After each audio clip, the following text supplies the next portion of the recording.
Steve DiRocco, good morning. Steve DiRocco, the original rock, the original Italian stallion, co-founder of the San Antonio Polar Bear Club. This Friday morning in 21-degree temperatures, Steve DiRocco is convening a polar bear swim. Anthony Del Toro, good morning. All right, let me see if I can figure out and remember which microphones to mute during the opening music as to keep the evil Facebook overlords from shutting us down. Robert Browning, what is up?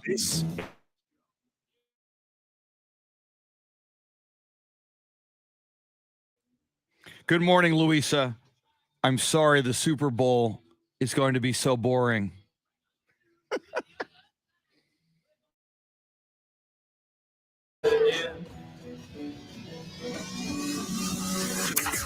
Now, Chris Duel. Oh, my goodness. It is a Taco Tuesday, but it is so much more than a Taco Tuesday. We are 11 days away from Super Bowl 56 and a couple of big basketball games to enjoy tonight.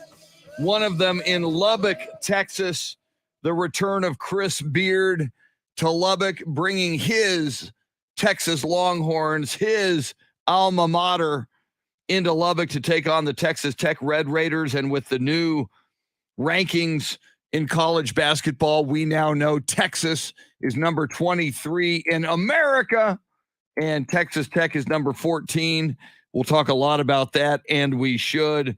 Golden State Warriors, as we speak, are snuggled in their hotel beds in San Antonio as they defeated the Houston Rockets last night at the Toyota Center in Houston, 122-108.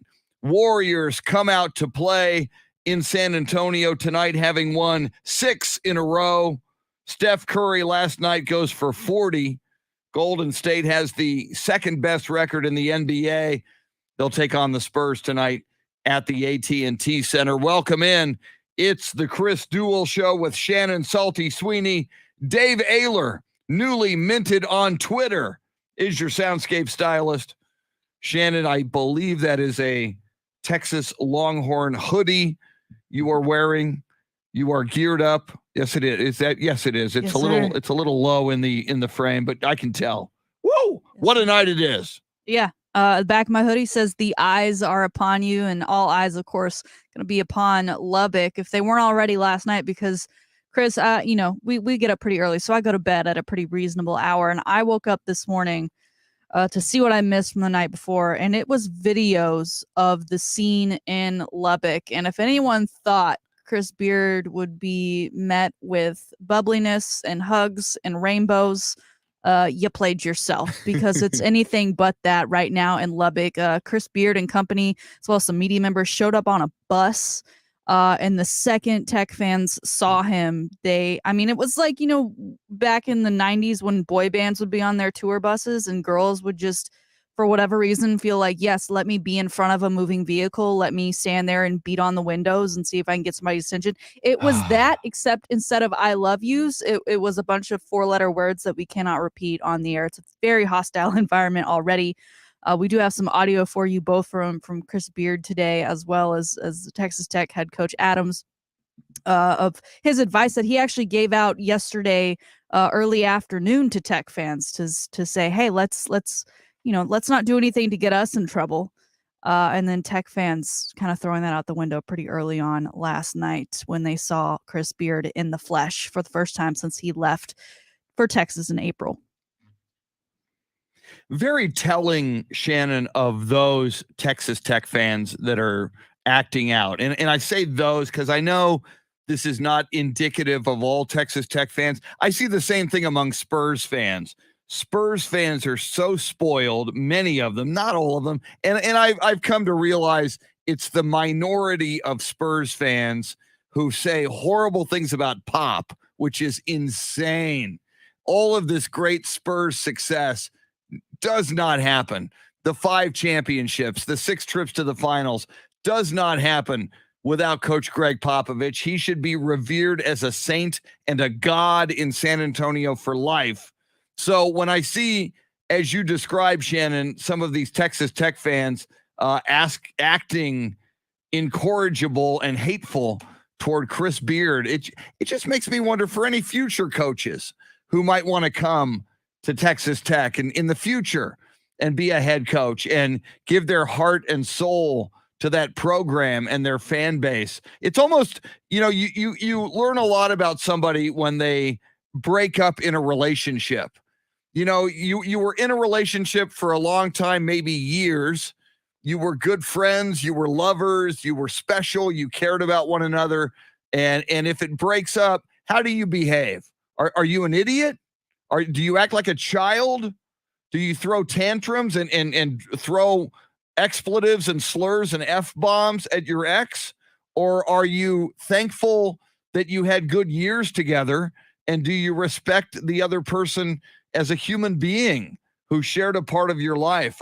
I'm disappointed, but I'm trying to maintain objectivity, Shannon, that this is probably not an indicator of the hearts and souls of the majority of Texas Tech fans. It might not be the majority, but unfortunately it is kind of that school and their students' reputation, right? Is that it is a hostile environment, and not a hostile environment because they're loud and they cheer when the band plays and the cheerleaders no, because they do things like throw the tortillas and go up to opposing teams' buses and, yell expletives at coaches when they're coming through. And unfortunately, that minority then makes it seem as though the majority acts that way. So they've got kind of an overhaul that they've got to do. I mean, they have a great opportunity, I think, with Chris Beard coming back tonight to show him love, to show that they appreciate the 5 years he spent on campus at Lubbock, to bring them kind of into the national spotlight, to get them to not only a Final Four, but the championship game of the Final Four in the NCAA tournament.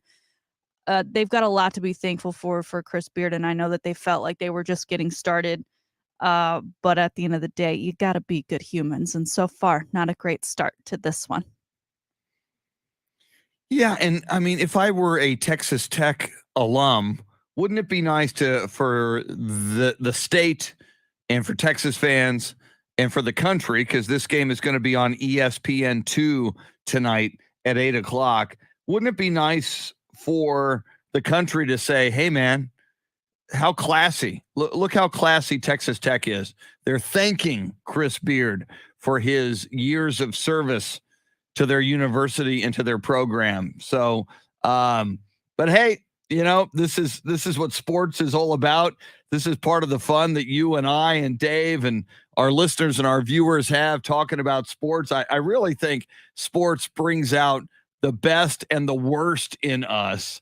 And I think many times it's a window.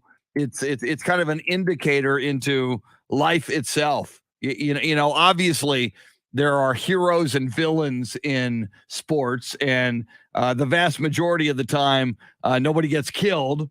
Although, I saw a horrible story about yet another soccer event somewhere around the world a few days ago where a bunch of people were crushed and killed at a soccer event. It's horrible. It happened so many times. You would think they would learn from that. But life lessons can be learned from sports. And I think these Texas Tech fans are, in a negative sense right now, delivering some life lessons to the rest of us.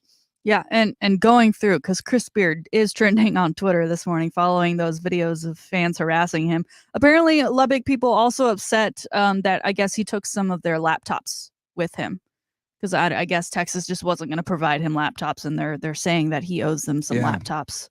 So they're just grabbing on to anything they can right now, as it is game day on a Tuesday. And if you've got any words of either trash talk or love for either team, whichever one you support, we'd love to hear from you today. 1-800-707-9760. I'm all for it. Go ahead and give us a call. Chris and I would love to hear from you. And speaking of this big game tonight, and it's one of the big games on the sports menu tonight, not just, as I mentioned, in the great state of Texas, but It will be a nationally televised game, so the eyes of the country and the eyes of the world will be on it. So, Shannon, it leads to, I believe, an appropriate poll question for this morning that we'll be asking, and we'll take the pulse of our listeners and viewers on this poll question this morning. Yes, available on Ticket 760 and AM 1300 The Zone's Twitter page, asking who wins in Chris Beard's return to Lubbock tonight. So far, Chris, we've got an even split of 50-50. So get over there and help your team out. Yeah, 50-50 split early on here. Now, I'm looking at Chris Beard's Wikipedia, and not only was he the head coach at Texas Tech from 2016 to 2021, but he was the associate head coach at Texas Tech from 2001 to 2011. So that's 10 years as associate head coach and 5 years as 15 years of his life. And he is a 48-year-old man. 15 years of his life he spent working for that Texas Tech program. And look what he's getting. Look at the reception he's getting in Lubbock as we speak. I mean, wouldn't you want to get out of there too? 15 years in Lubbock, that's a long time. And I think there's something to be said about going back to the school that everyone's like the best 4 years of your life. It's where you get your, it's where you're formed as a human. And he got that opportunity. I get that it hurts. I get you're hurt, but you don't need to be mad. You don't need to be mad. And also, by the way, like he had that thing with UNLV, right? Like he was signed up to be the head coach, I believe, of UNLV, and then left to go to be the head coach at Tech, like immediately after. So it's not that surprising that he did it again when he got this offer. Yeah, I mean, and my God, it happens all the time on all levels of coaching and in life, and for the rest of us. You take your best deal, and human beings sometimes change their minds and reverse positions. And in the case of Chris Beard going to Texas, which is his alma mater, I mean, we all love to go home, and Texas is Chris Beard's ancestral home as far as where he went to college. And Texas Tech, you're number 14 in the country. Texas is number 23. I really thought, Shannon, a year ago, less than a year ago, when Chris Beard left Texas Tech, and we heard that, either some of his players might go with him or some of his players might go elsewhere. I really believed that Texas Tech, as a basketball program, would be left in a shambles. And to their credit, they're right there. They're number 14 in the country. They're good. They're relevant. At number 14, you got to believe at this point, February 1st, we look ahead to March and March Madness. You got to believe that they're relevant and they have a shot, certainly, when the tournament time comes around. Both tournaments, Big 12 tournament and the NCAA tournament. So it would seem there'd be a lot to be happy about in Lubbock. Oh, yeah. And if the tournament folks are watching and paying as close attention as they are, they would be very careful as to where they place these teams, to where they could maybe potentially have a likelihood of seeing each other throughout that time. I think ratings wise, that would be smart. That'd be very smart. And we talk about it a lot, and we'll get into it a little bit later with the new men's college basketball rankings. My gosh, the Big 12, Kansas, Baylor, Texas Tech, Texas, a lot of great Big 12 teams ranked in the top 25. Let us say good morning to our Soundscape stylist, Dave OEHLER, wearing his plain non-logo. See, Shannon is wearing a Texas Longhorns hoodie. I am wearing a vaccinated T-shirt to indicate that I am vaccinated, in case anybody's curious. But Dave OEHLER, once again, sir, you go nondescript. You go plain. You don't need no stinking logo or statement on your attire. Chris, you got me on Twitter this week, so don't overstep your boundaries. Now you want me to start wearing clothes that say something on it? Well, it's I can only do one of those things a week. It gives me a frame of reference to see what's on your mind. When you reached into the closet, what what caught your eye, what caught your attention. All right, you're over 24 hours on Twitter now. How is your Twitter experience going? I'm assuming okay. I haven't been on it in 24 hours. So, but I think I'm up to like 16 followers now. So I'm starting to catch up with the Kardashians, I think. So if you haven't been on it in 24 hours, then maybe LeBron is following you. I mean, that's one of our big question marks. If he's not, maybe he's just waiting for me to put a picture up there to make sure it's on a burner account, because all the other David J. Ehlers on That's Twitter. True. Yeah, you could be the new Kevin Durant of Twitter. You could just get a lot of burner accounts and just start going after people. Something to think about. I think one is plenty for right now. One Twitter account is plenty for right now. That's all I can handle. I don't know how people handle burner accounts. I have the hardest time. With all of my Facebook, Twitter, TikTok, I can't. We have station websites that we pay attention to. I got YouTube. I can't keep up. I wouldn't have time in my life for a burner account. So maybe you can source. I don't know how Kevin Durant does that. Yeah, and still maintains his high level of play in the NBA. All right, we will talk Super Bowl because we should. Tom Brady speaks out. What did we learn from Tom Brady yesterday on his weekly podcast? Did he shoot down Adam Schefter and these retirement proclamations? We will get into that coming up. The high five play of the day. You can win $1,000. Somebody will win $1,000 at 7:20 and at 8:20. Sports history, sports birthdays, Shannon's salty shakedown just after 7:30. Lots of ground to cover. NBA, college hoops, NFL, coaching, musical chairs. Will the Vikings have a new head coach before this day is over? Lots to ponder, lots to discuss. She is Shannon Salty Sweeney. He is the new Twitter sensation, Dave OEHLER. I'm Chris. We're with you till 9 on the Chris Duel Show.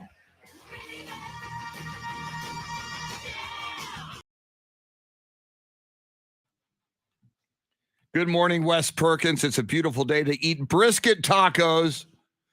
Wreck the cows. Very nice, sir. Good morning, Jesse Bratton. I saw Tracy Bogart. You put the latest COVID deaths, now over 900,000. My God, that's awful. Okay, I do believe I'm headed on a quest for coffee. I got coffee, but I need to heat it up. So let me go do that.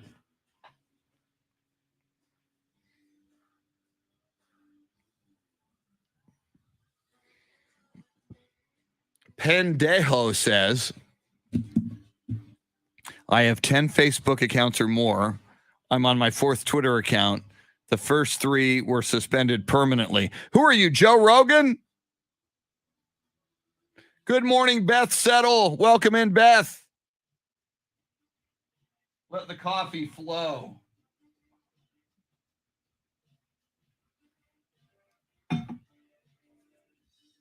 Coffee.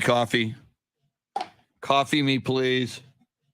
Please give me coffee. Please.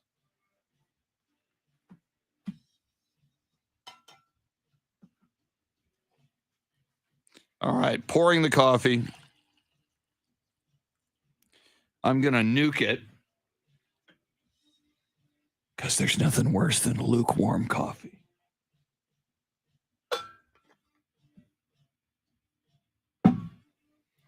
All right, I will be back in a sec. Give you some Dave OEHLER up close and personal. There he is, ladies and gentlemen. You know him. You love him. You can't get enough of him. And now you can get him on Twitter. The lovely and talented Mr. Dave OEHLER.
Joe Garcia, welcome in. Yeah, this is not Charlie Parker's motor oil, although it's a very good reference. This is the coffee I bring in myself because I got a weird feeling about the coffee here. Just me. And other people love it. I'm just a freak.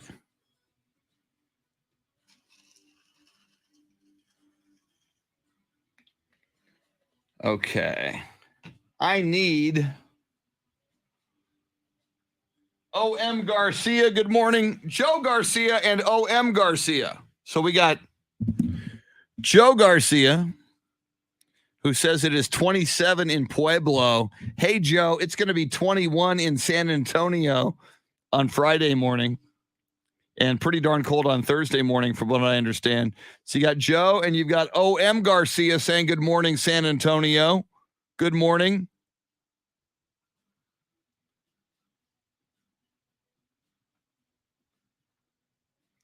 +500 tents outside the arena. Tents. My goodness. It's got to be a little cold in Lubbock. I'm just saying. And if it's not yet, it will be. Okay, I have to record 5 Big Bib barbecue spots. So I'm going to see if I can bang one of those out right now. I need to get these done soon. So let me see here. So I'm going to record a couple of spots and probably next segment as well during the break. Thank you, sir. All right, so I am going to therefore go on mute for a moment so you don't have to hear me stumbling through this. Back in a sec.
All right, one down. I need 4 more. I don't think I have more time this time. Let me see here.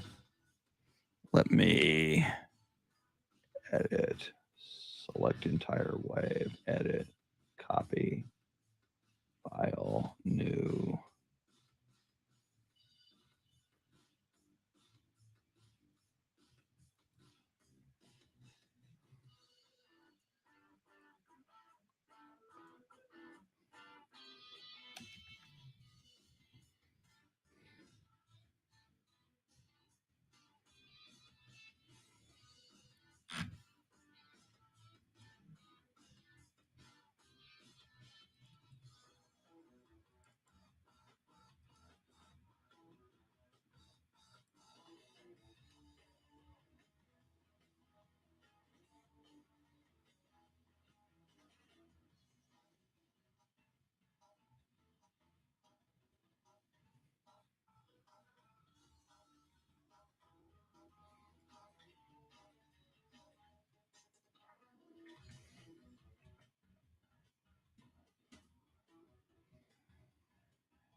Here we go. All right, let me get my... Hector Gomez with the autobiography of Tom Landry. Very nice, sir. We're back. It's the Chris Duel Show with Shannon, Salty. 9760.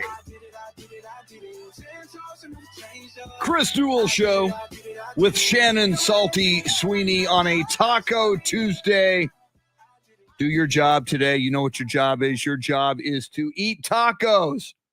As a Texan, as an American, as a citizen of the planet Earth, it's Taco Tuesday. It's February 1st. It's a whole new month. We are done with January.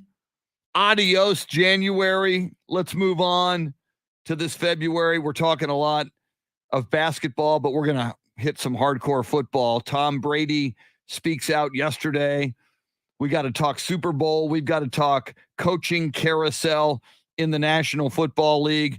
But Shannon, before we get into our high five play of the day, one of our resident Texas Tech Red Raider alums and partisans, Wes Perkins, I saw he posted there are 500 plus tents, T-E-N-T-S, tents at Raiderville outside United Spirit Arena.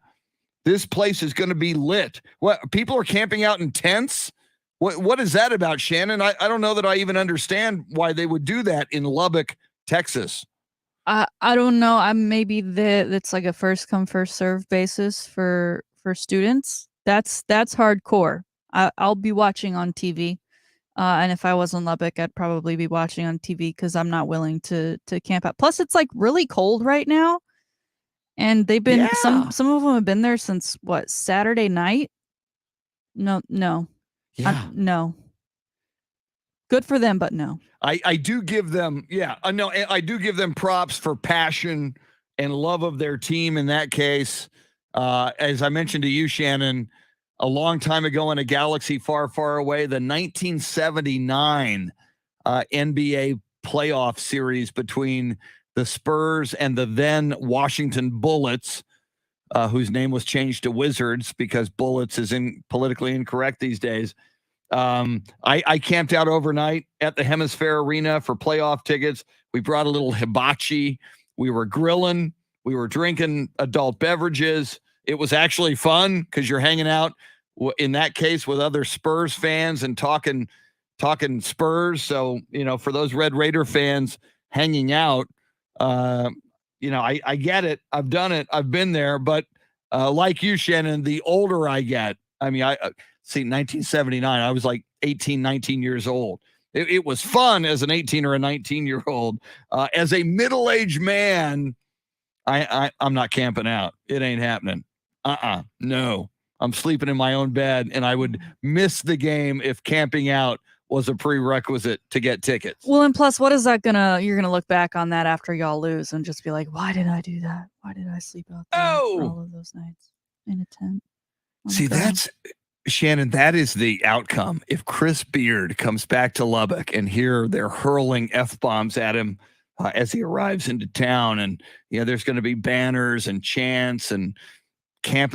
If Texas wins this game, and obviously Texas currently ranked number 23 and Texas Tech ranked number 14, and Beard goes to Texas and brings the Longhorns to Lubbock and Texas wins. Ouch.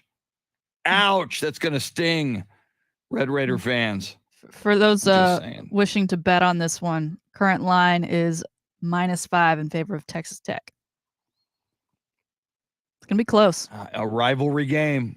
Yeah, with a lot on the line. And even though passions are running high in Lubbock against Chris Beard, I got to believe his players at Texas get it and want to win this game for Coach as he returns to Lubbock. So many fascinating angles. We'll get more into that in a little bit, but right now it is coming up on 6:41. So you know what we do here. It is our High Five play of the day, appropriately sponsored by High Five, where you could go watch Texas versus Texas Tech tonight on the big screen TVs, and on one of those, a bunch of those screens, you'll see Texas Tech. You could turn over, look at another big screen TV and see the Spurs and the Golden State Warriors. Shannon, tell the people about some of the wonderful things they will discover and partake of at one of the 2 Austin area high five locations. Yeah, well, as Chris mentioned, they've got TVs everywhere, so you'll be able to catch the Texas Tech game tonight, and great food and new cocktails for the new year, which means you can be drinking in celebration or in despair, depending on how your team favors in this one tonight. 2 Austin area locations, one out in Lakeway and one in Central Austin on Anderson Lane. Chris, we're prepping for the Super Bowl, as I think everyone is. It's going to be an odd weekend with no true meaningful football games to be played. But lots of stories already coming out in regards to the 2 teams heading to the Super Bowls. Of course, one of those teams, the Cincinnati Bengals, the true Cinderella of the year this season. And you pointed this out to me yesterday. And so we're going to give a high five to Bengals punter Kevin Huber, because as we know, the Bengals have been long-suffering franchise, long-suffering fan base, and long-suffering for guys who've been on that team, in particular Kevin Huber, who has played his entire NFL career since 2009, his 13th season in the league. He has been playing with Cincinnati, and he's finally going deep in the playoffs and to a Super Bowl. For those wondering, in his 13 years, he's earned $26.5 million. He actually will be a free agent come this offseason. He'll be 37 years old, so who knows? Maybe he'll decide to hang it up if he gets that perfect ending with a Super Bowl to cap it off. But pretty awesome as well. I think we kind of forget about it from time to time until a big name posts on that website. But the Players Tribune is an incredible website where athletes of all kinds go and post their stories. It's kind of like a journal. They just kind of post whatever topics they're thinking about. 2 weeks ago, Kevin Huber actually posted a story on there titled Cincinnati, in which he kind of recapped his career, and it kind of goes with the fan base of how down they've kind of been and the struggles that they had and the ups and downs throughout his career, because they did have some chances in the playoffs. They just never really got over that hump of winning one. And now here they are heading to the Super Bowl. Of course, this was posted 2 weeks ago, so he did it right after they won against their first game that they won in the playoffs over the Raiders. It's pretty incredible. You should check it out again. It's entitled Cincinnati by Kevin Huber. But a high five to him for sticking with the franchise, because we know how hard that can be, for doing his job. And being a punter, $26 million. I'd take that. That sounds like a pretty good gig. Good gig. Well, and here to me, Shannon, is the coolest thing about Cincinnati Bengals punter Kevin Huber. He grew up in Cincinnati, Ohio. He was born in Cincinnati, Ohio. He attended Immaculate Heart of St. Mary Catholic School for grade school in Cincinnati. He attended Archbishop McNicholas High School in Cincinnati. When he decided to go to a college, he went to Cincinnati. He became a Bearcat and went to Cincinnati. In the 2009 draft, he was drafted in the 5th round, number 142 overall by the Cincinnati Bengals. And as you mentioned, ever since 2009, he has spent his entire NFL career with the Cincinnati Bengals. I mean, imagine if you're in Austin, and you grow up a Longhorn fan and you get to play for the Longhorns and you've been a fan your whole life, or if you're in San Antonio and you grew up a Spurs fan and you get to play for the Spurs, and now it is a possible, and as you mentioned, he's 36 now. In July, dude turns 37. I had no idea a punter in the NFL could make that kind of jack. Shannon, good for him. He's made himself a multi-millionaire by playing in the NFL. But what a cool story. We talk about if Cincinnati can win the Super Bowl, what a great story it will be, certainly for Joe Burrow, certainly for the Cincinnati Bengals, who have never won a Super Bowl. Obviously, they went in 82 and in 88 and lost both times to the San Francisco 49ers. But a guy that a lot of people won't talk about, necessarily a name. And you and I, Shannon and Dave, we talk about sports for a living on the radio. I couldn't have named the Cincinnati Bengals punter going into the playoffs, Kevin Huber, but here he is. His from a child from birth growing up in Cincinnati. If they win the Super Bowl, how cool for this guy. In addition to Bengals fans everywhere. I love it. I think it's a cool story. Yeah, go get his jersey. If you're him, do you retire, win or lose the Super Bowl? If you're making up that kind of money, man, and they're going to pay you to kick a football for another couple of years, maybe not. I mean, who'd have thunk it? He could go old John Elway / David Robinson, though, as a punter and go, oh, yeah, I'm going to hang up my punting cleats now. So who knows, man? It's certainly a thought, something for him to think about. Yeah. And I haven't even thought about this, but you think about quarterbacks and certainly wide receivers.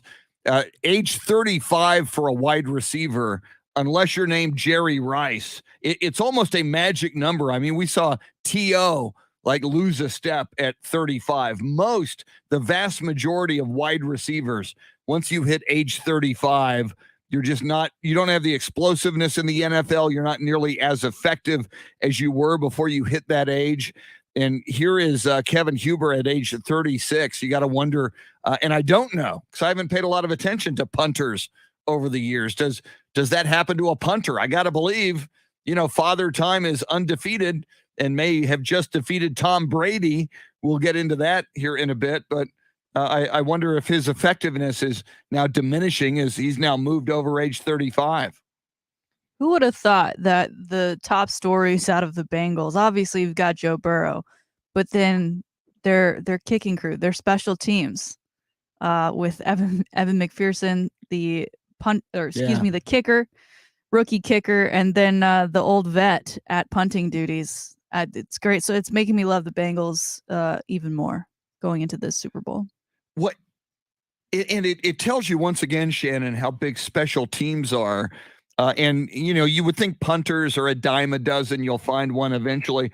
But they did, and it was a long time ago, in 2009, they drafted Kevin Huber, who gets our high five. But, and as you've been talking about, Evan McPherson, they drafted him. Some people mocked them for drafting a kicker last year. And indeed, he won the last two games in the playoffs. He won the game against the Tennessee Titans on a walk-off field goal in overtime. He wins it against the Kansas City Chiefs improbably on an overtime walk-off field goal. He has not yet missed in the playoffs. And so you kind of get a sense of how important special teams are and how important punters and kickers are. They say it all the time in football. It's three phases.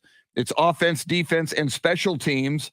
And if you got a great offense and a great defense, but your special teams suck. And how many times have we had Cowboys and even recently with Greg Zuerlein inconsistent at kicker and causing the Cowboys to lose some games, and B, we even heard Mike McCarthy say this year for the Cowboys that Greg Zuerlein has forced the Cowboys to rethink some of their plays and whether or not to go for it on fourth down because of him, because of his, and to me, Shannon, that's unforgivable. As a team, certainly going into a season, and they knew Greg Zuerlein had some injury problems coming in.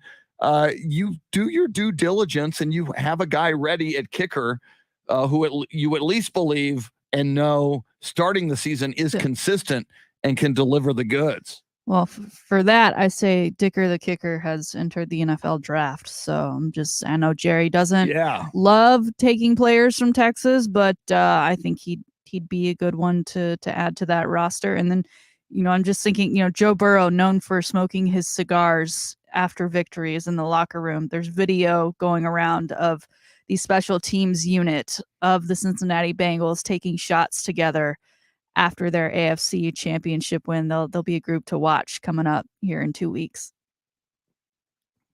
And Joe Burrow smoking the cigars after the games, which again I think is cool. It's his thing. He's done it since he was at LSU. But what about the as far as I children, know. Chris? There you go. Yes, good point.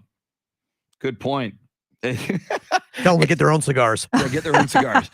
Well, and Dave, do you remember? I think they were banned by the time Shannon was a child. Remember candy cigarettes? Yeah. Go to the ice house or go to the 7-Eleven or whatever. Get your Shannon, do you have any conception when you were a kid of candy cigarettes? Did they have them? I think there were some, but they were like they were like a gag kind of item. Like they weren't just available anywhere, right? You had to be at like one of those stores. Yeah. They were everywhere, and you would buy them, and it would look like a pack of cigarettes, and even the logo, like a green one with a cool. They just alter the logo a little bit, and then there you were, like a little 8-year-old. Yeah, let me put a little candy cigarette in my mouth and pretend that I'm smoking. Crazy. I watched. Well, you have to remember that. Go ahead. Go ahead, Shannon. Well, I was gonna say I watched a comedian last night, a stand-up comedian. He was talking about how I guess his parents smoked growing up. That if they used to have catalogs for the cigarettes, that you could then, if you smoked enough, get like rewards from the catalog. I'm like, that's craziness. Can't do that now. Smoke more, and you can get this blender. Ugh. And you remember early in the 19th century, the dads would go buy tobacco and they'd come with baseball cards. Oh, yeah.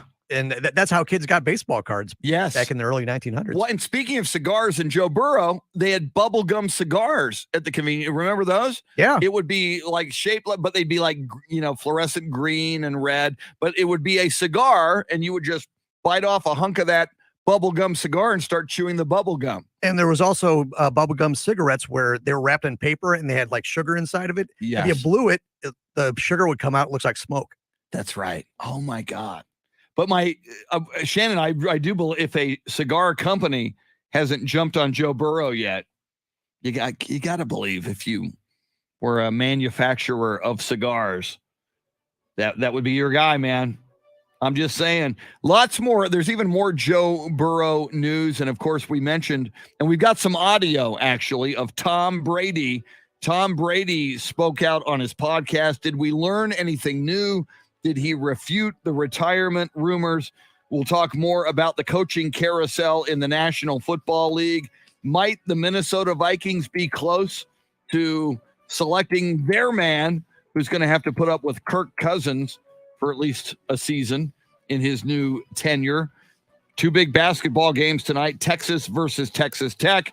Spurs hosting the Golden State Warriors. Warriors winners of 6 in a row. We'll get into all of it. She's Shannon Salty Sweeney, Dave OEHLER, your Soundscape Stylist. Your chance to win $1,000 coming up on the Chris Duel Show.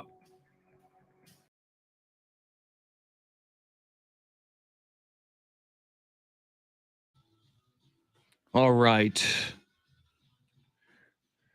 Robert Browning remembers the candy cigarettes.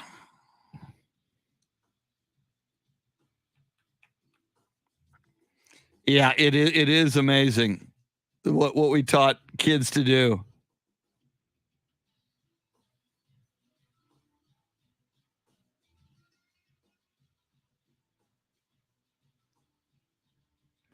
Okay, Jorge is 2 shutouts against West Campus. So recorded shutouts. What are we talking? Baseball, Jorge? Baseball, softball. I mean, shutouts. To me, that suggests baseball. Okay, I need to record 4 more commercials. I'm going to try to bang those out right now. So I'm going to go mute for a moment. Let you enjoy Mr. Dave OEHLER. Jason Paniagua, I was just at Planet K. What were you doing at Planet K, Jason? And they were selling candy cigarettes there. Wow, Gabe Quintanilla, who is an attorney and a former judge, says, I remember when they used to have smoking in the courtroom. I remember smoking on airplanes. I remember the no smoking sign during takeoff, but once you're up and flying, you are free to smoke, baby. All right, I'm going to go mute for a moment, record these commercials. Hopefully get them done right now. Let's see here.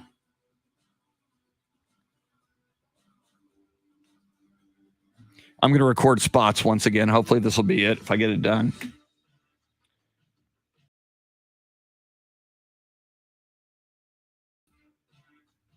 Back in a sec. I'm going to go mute for a sec, then I'll be back.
All right, I think I got it.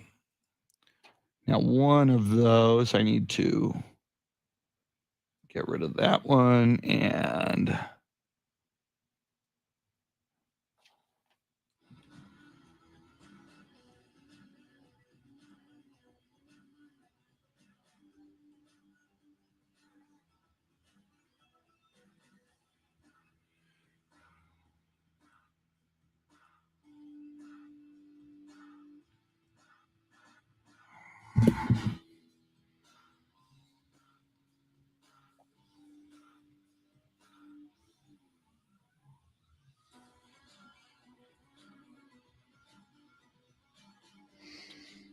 We might hit these Tom Brady cuts here, if that's okay. And there are two of them, correct?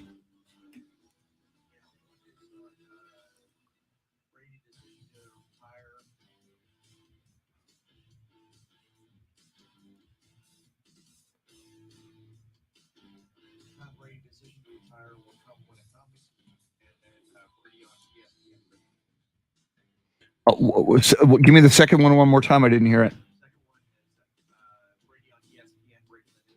Okay, thanks.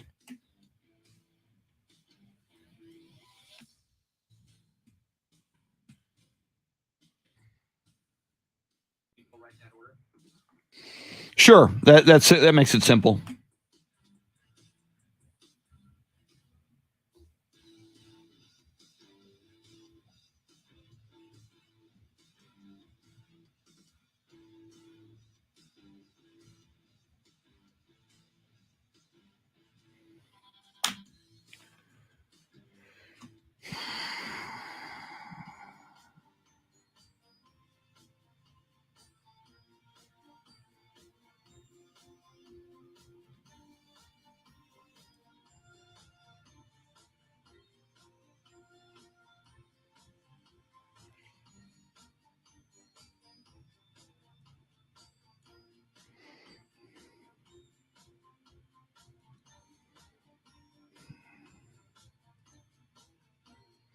Good morning, John Williams.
See who we see in here.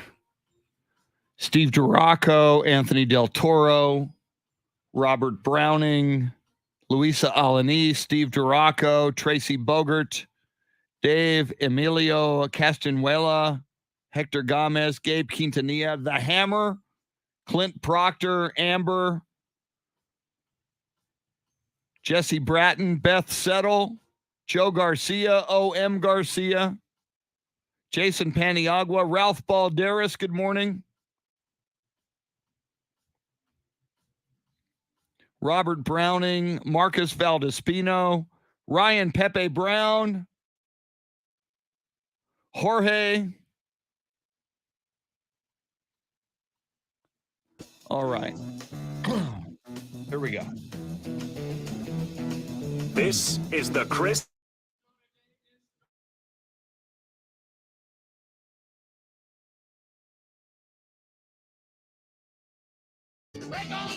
To the other side.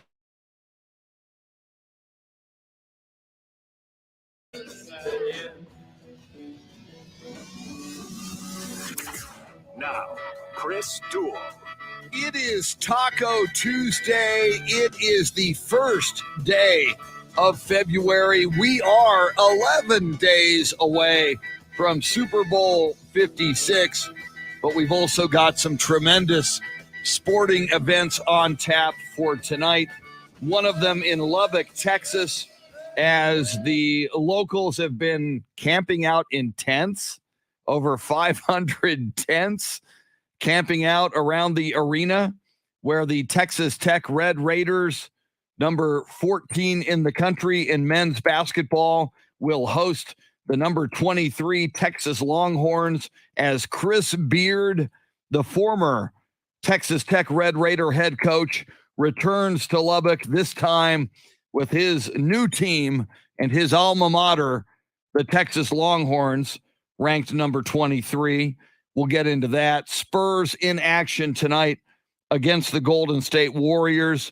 Warriors beat Houston last night in Houston, 122-108. Steph Curry, 40 points, 5 rebounds, 9 assists.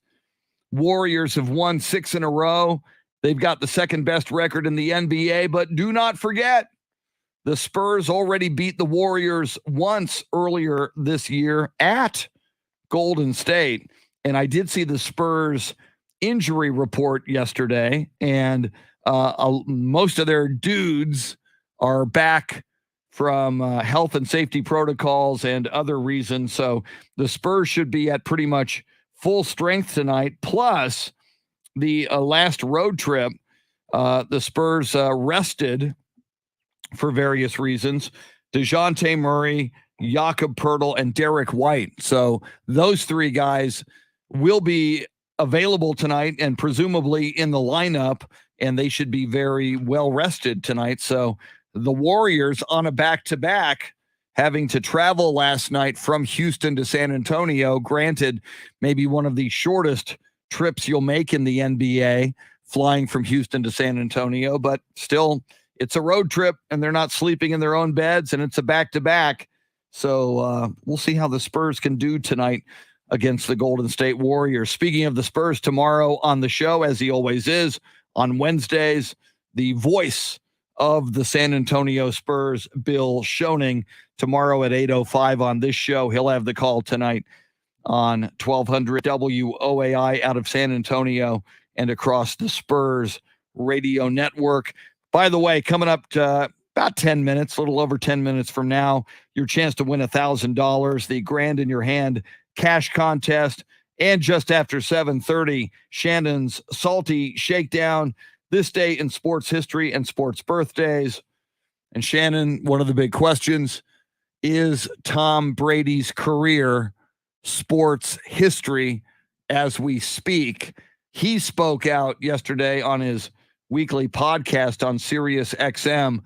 Your thoughts, Shannon, on Tom Brady and what was a big brouhaha over the weekend as to whether or not he was going to announce his retirement? I mean, we know Tom, and especially in this last year, given with what he's done with social media, right? He knows how to kind of make people talk and make a mark. And with the news over the weekend that it was official that he was going to retire, and then very shortly after that, well, wait a minute, he hasn't said it. There are people within that seem to be within his circle that said, he hasn't said anything yet. He's still figuring it out. That I think he knew he'd have a lot of ears on this podcast that dropped yesterday, and knowing that, it didn't give the people exactly what they want, right? Because they want a definitive, they want to know. But knowing that there'd be a lot of people listening, he used that to his advantage, and he said, "Look, he's dragging it out." Basically, I feel like at this point, because I gotta feel that in his heart of hearts, he knows which way he's leaning, but he still says it's a decision that he and his family have to make, and he's still weighing the options. And speaking of that, yesterday on that Sirius XM podcast, we got a couple of moments of audio.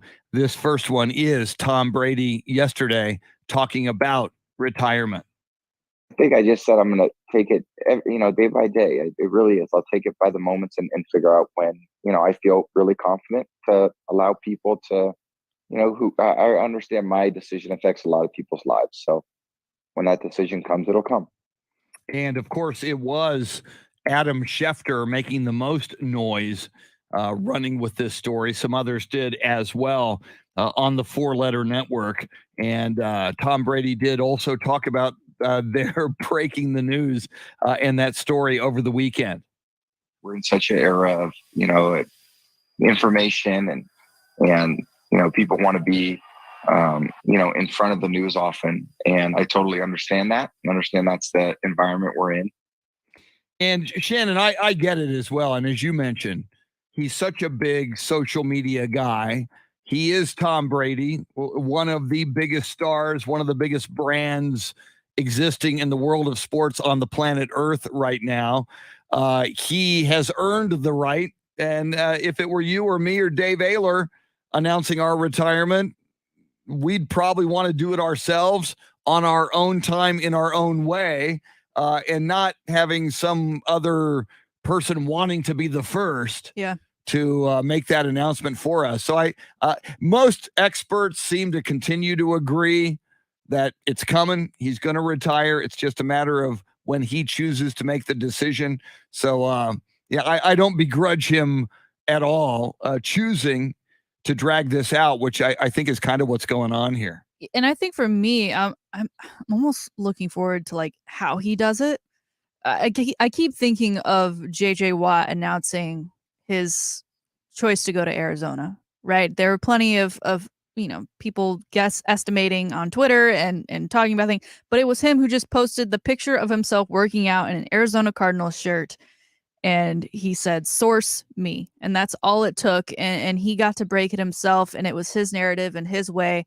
You got to feel like Tom Brady hopes that he can do it in some way. But yet, because a press conference is like, okay, if he has a press conference, then I feel like you know the answer already. And then you get that speculation. I feel like because it's Tom Brady, there needs to be a big production.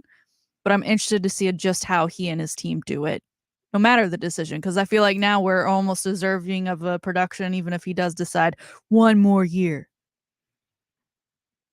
Yeah, he does so many great social media videos. I'll be a little disappointed if there's not some cool production associated with this announcement. Now, Shannon, as well, on the live video feed via YouTube, I notice Neil Cole is pointing out, and I have heard this, that he is due another big payment within about a week from the Tampa Bay Buccaneers. Neil Cole says, I heard recently that if he retires before Friday, he misses out on a very large bonus. Tom Brady is retiring, but he wants his money, says Neil. So if he's entitled to some money, I've heard some conflicting reports on that. I'm not positive on how that contractual bit of information works out in his favor or not, as far as when he makes his retirement announcement. But that could be part of this calculation here by Tom Brady. Yeah. And if it is, obviously he took pay cuts throughout his career so they could bring in guys to help him win those Super Bowls. And so you feel like he deserves that money in some way. And on the other hand, you're like, you and Giselle don't need any more money. You'd be okay without it. But who'd turn that down if all you had to do was hang on until Friday? And one other thing Tom Brady said yesterday on this podcast was that he did not want to upstage or take any of the focus away over the weekend of the AFC and NFC championship games or the Super Bowl. And that's something else I like about Tom Brady, Shannon. He respects the game. He respects the institution of football and the NFL. And I can see that. I can see that, this is Joe Burrow's moment. This is Matthew Stafford's moment. And everybody associated with the Rams and the Bengals. And everybody who was associated over the weekend with the Rams and the 49ers and the Bengals and the Chiefs, and Tom Brady and his Tampa Bay Buccaneers were eliminated. So it is kind of appropriate for him with what will be one of the biggest bombshells in the world of sports. I mean, in the year 2022, when you line up the big sports stories of the year, if one of the stories is Tom Brady announces his retirement, no matter what happens in the year 2022, that's one of the top 5 stories of the year. No matter what else happens in sports in 2022, that's a big deal. And if he doesn't want to upstage the championship games or the Super Bowl in the NFL, I think that's very thoughtful on his part. Yeah, I think it's thoughtful, but with the question looming, it's still there, right? It's still part of the conversation. And even going into the next season, he'll continue to be the guy that everyone is compared to, and it'll just be said differently once he's out of the league versus the guy that's still in the league with all the records.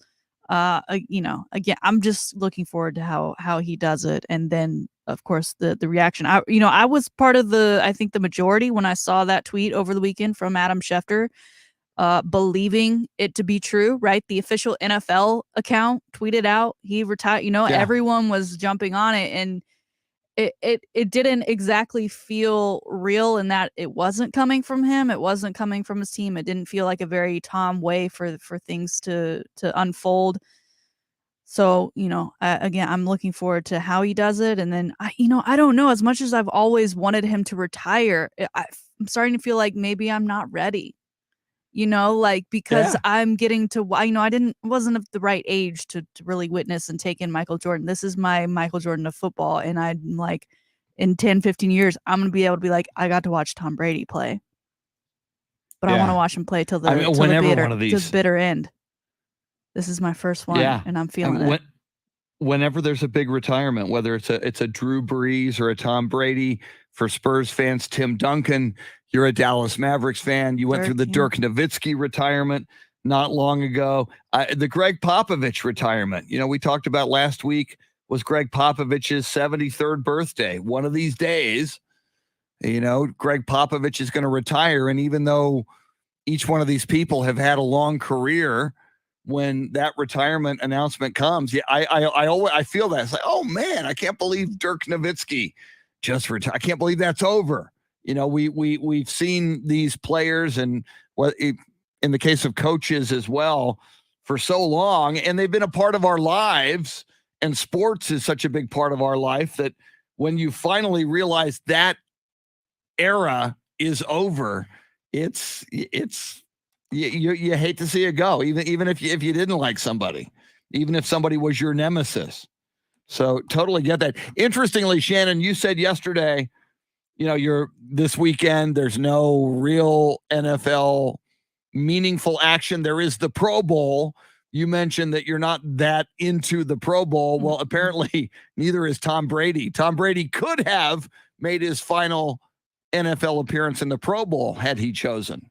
Yeah, I don't think that. I'm not surprised he said no thanks to that, right? Because the deal is, if you get selected to the Pro Bowl, but then you go to the Super Bowl, you don't go to the Pro Bowl, right? I feel like that's his ultimate, dream. Yeah. And again, with all of the speculation, he probably doesn't. He's probably so tired of people asking what he's going to do. That's the last place you want to be when that question is still out there. Very good point. All right. We are coming up on 7:20. We do this at the 20s, beginning at 7:20 every morning and go all the way until 6:20 in the evening. Somebody wins $1,000 20 minutes after the hour, every hour, all day long. You can have a shot to do that if you take this keyword we're going to give you and you go take it to one of our websites. Here it is. Now your chance to win $1,000. Just enter this nationwide keyword on our website. Win. That's win. Enter it on our station website now. Win is the keyword, and as Shannon and I have told you many times, if you take it to both websites, you double your chances of winning. So both websites are am1300thezone.com and ticket760.com. com. One of the things about the Pro Bowl, though, Shannon, I hear so many NFL athletes, and granted, Tom Brady's in a completely different stratosphere, but when NFL athletes and any athlete retires, one of the biggest things they say is, I miss the guys, or I miss the gals. If it's women's athletics, you miss your fellow players in that locker room and on the field of battle. On that level, I thought, there might be a reason for Tom Brady to just want to hang out with his contemporaries one more time at the Pro Bowl. But, two things. One, I agree with what you just said. You go to the Pro Bowl if you're a great player, if you don't go to the Super Bowl. And certainly Tom Brady wanted to and maybe expected the Tampa Bay Buccaneers to return to the Super Bowl. Secondly, again, he's Tom Brady. While all those guys at the Pro Bowl are great players, Tom's the GOAT, and he's done this so many times. And, maybe it is kind of a step down for him from what he was hoping, as you mentioned, to go to the Super Bowl this February.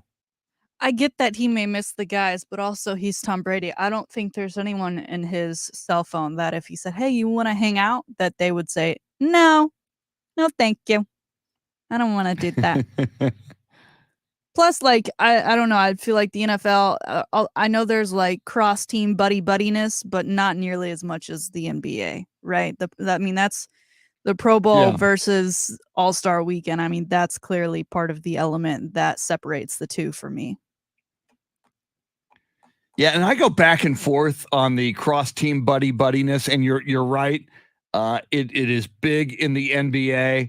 I remember hearing stories when Tony Parker was still a Spur that, a team would come into town sometimes a day early, and some of the opponents would have dinner at Tony Parker's house with them. It's like, really? You're going to play those guys tomorrow? I remember when the Cowboys in the Landry and Roger Staubach era would take on the Washington football team, and they hated each other. Dyron Talbert, a defensive lineman for Washington, wanted to injure Roger Staubach and hurt him, and publicly said, we're going to try to knock him out of the game. And they just hated each other. And on a certain level, I kind of like it when two teams, and like tonight we're talking about Texas versus Texas Tech, when two teams and two fan bases have a healthy distaste or dislike for one another. I kind of enjoy that, Shannon. I don't know that I love the whole buddy thing across sports. So that's just me. Maybe that's what goes back to my sports fan roots with the Cowboys. Aren't they playing dodgeball now too in the Pro Bowl? What are we doing? Are they really? Yeah. We don't need this. I don't know. No.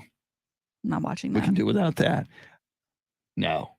Super Bowl for a moment, Shannon, and I know this is a story you've been keeping an eye on. It's always a big story, how much it costs. And I always think about this. It's been so long since the Cowboys have gone to the Super Bowl. Mm-hmm. If the Cowboys anytime soon return to the Super Bowl, now you and I as media peeps have the option to get a media credential and certainly be there for Super Bowl week and try to, get into the stadium media wise. I've been lucky enough to cover 2 Super Bowls and get into the game as a media member, and one other time to just do Radio Row a third time at a Super Bowl. And that time I didn't get in. But if you're a regular fan and want to see your team, it is so damn expensive to go get a ticket and see the Super Bowl. What are we hearing about the latest tickets? What's the cheapest if you were a Rams fan or a Bengals fan and want to make the journey from Cincinnati to LA to SoFi Stadium to see that game? Yeah, well, making that journey alone, that's already a cost, right? But the ticket, if you were to go on Ticketmaster right now and look for the cheapest seat you could find, it's going to run you $6,000. And that, of course, because it's through a website like Ticketmaster, means you got to add the taxes and you got to add, the convenience fees, right? The convenience for the internet to do the work for you. So that's going to run you over $7,000 for the cheapest seat in the house at SoFi Stadium. See, and part of what you got to consider is if you're a Bengals fan, maybe, or a Rams fan, and I thought this through a few years ago, Shannon. The big kickoff classic for college football was at Jerry World, and it was USC versus Alabama. And I've told you this story, and I couldn't believe how expensive the seats were. If I wanted decent seats, they were like $500 each. You know, if I wanted to sit in the nosebleeds, I could get. Who wants to sit in the nosebleeds? I want to at least be, 30 rows up, or I would like. Yeah. And I thought it through. I think, okay, $500 each for me and my wife. That's $1,000. We got to go to Dallas. Probably get a hotel. And then I thought to myself, what if USC loses? And I've spent all this money, and then I'm in the parking lot, stuck there for an hour and a half, just in traffic trying to get out. And I said, you know what?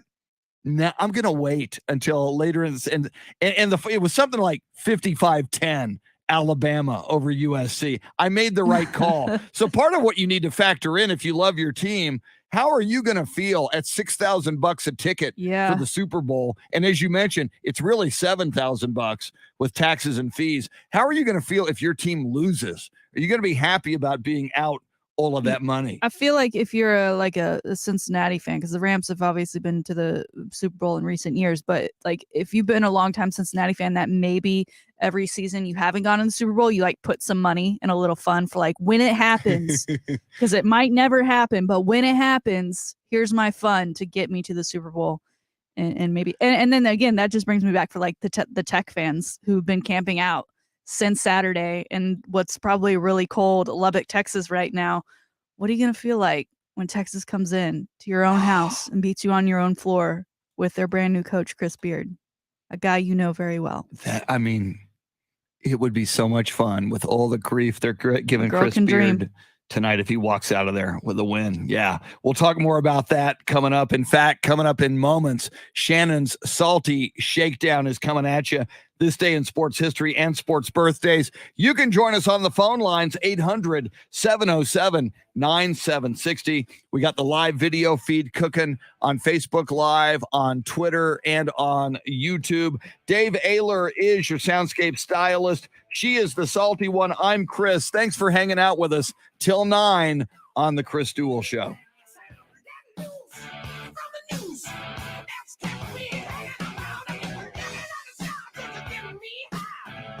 All right.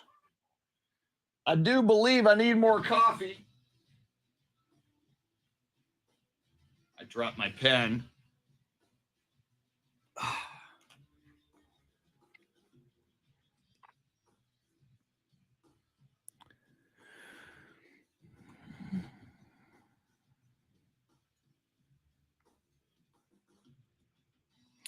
All right.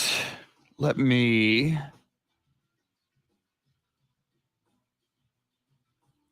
go grab some coffee, and I need more ice for my iced tea, which is the Gold Peak variety of iced tea this morning.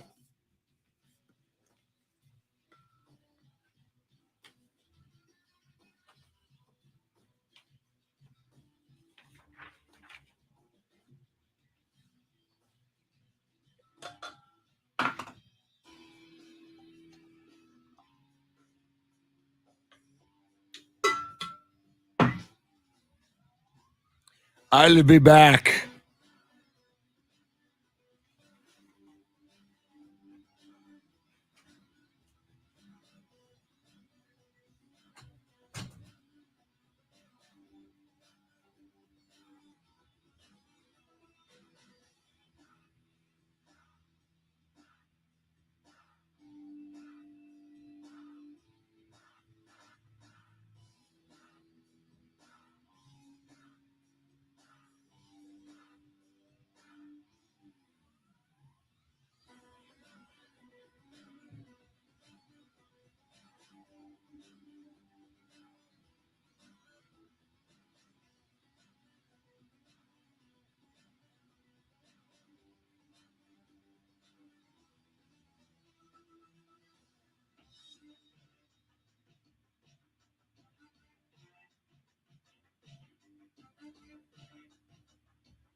Yeah, we need to talk about that Ric Flair angle. Good point, John Williams.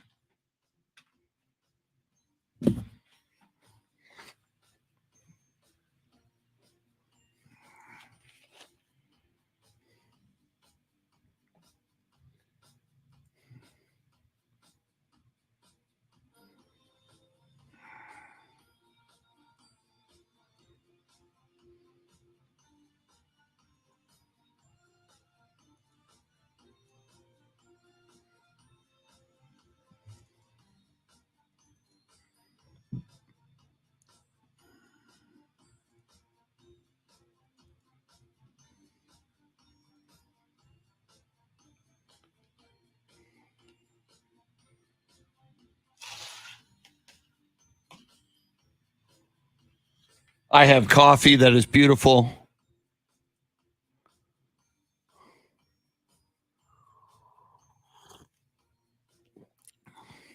Yeah, I do the woo too. I don't think that comes from Ric Flair. I wasn't a big boxing. I wasn't a big wrestling guy, but I do think it's funny.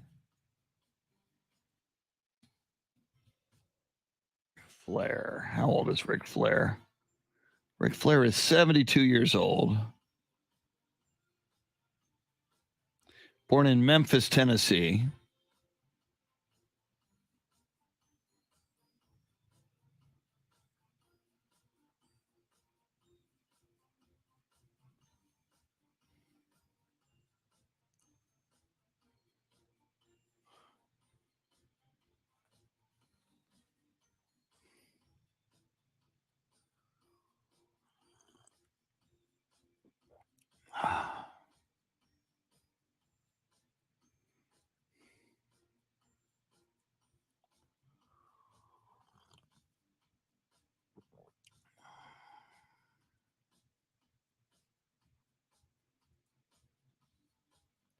Winter storm coming to Dallas.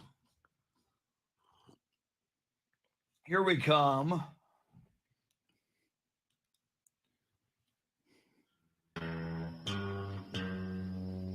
Astro, no.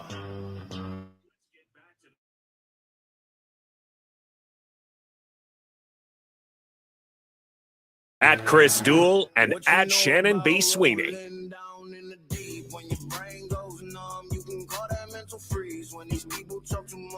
Welcome back on a Taco Tuesday, February 1st, first day of February. John Williams joining us from Dallas this morning says Dallas is bracing for a winter storm. Much of the country being hit by a winter storm, an Arctic blast, whatever you want to call it. Certainly in Austin, San Antonio, Central and South Texas, Thursday morning, Friday morning, Saturday morning, I think temperatures scheduled in the 20s with rain, sleet, and God knows what else. So keep an eye on the weather forecast later in the week, certainly, and be very, very, very careful out there. Lots to talk about this morning. We're talking about the NFL. We're talking about the coaching carousel, certainly talking about the Super Bowl, talking about the big college basketball showdown tonight in Lubbock between Texas Tech and Texas as Chris Beard returns to Lubbock with his team now, his alma mater, the Texas Longhorns. Spurs in action tonight at the AT&T Center, hosting the Golden State Warriors, winners of 6 in a row. Warriors beat Houston last night and come to San Antonio overnight to where they will take on the Spurs tonight. We're getting into all of that, but first, time for Shannon's Salty Shakedown. And before that, sports birthdays and this day in sports history. This day in 1950, Green Bay Packers founder, player, and coach Curly Lambeau resigned after 31 seasons and 6 NFL titles to his credit. Curly Lambeau, hence the field, Lambeau Field. There's that. On this day in 1967, a new sports league was born. It was the American Basketball Association, formed in 1967, 10 teams. George Mikan, great basketball legend, was named the commissioner. It lasted 9 years. It spawned the Dallas Chaparrals, who moved to San Antonio and became the San Antonio Spurs. And the one innovation that lasted and started in the ABA, the three-point shot. There was no three-point shot in the NBA.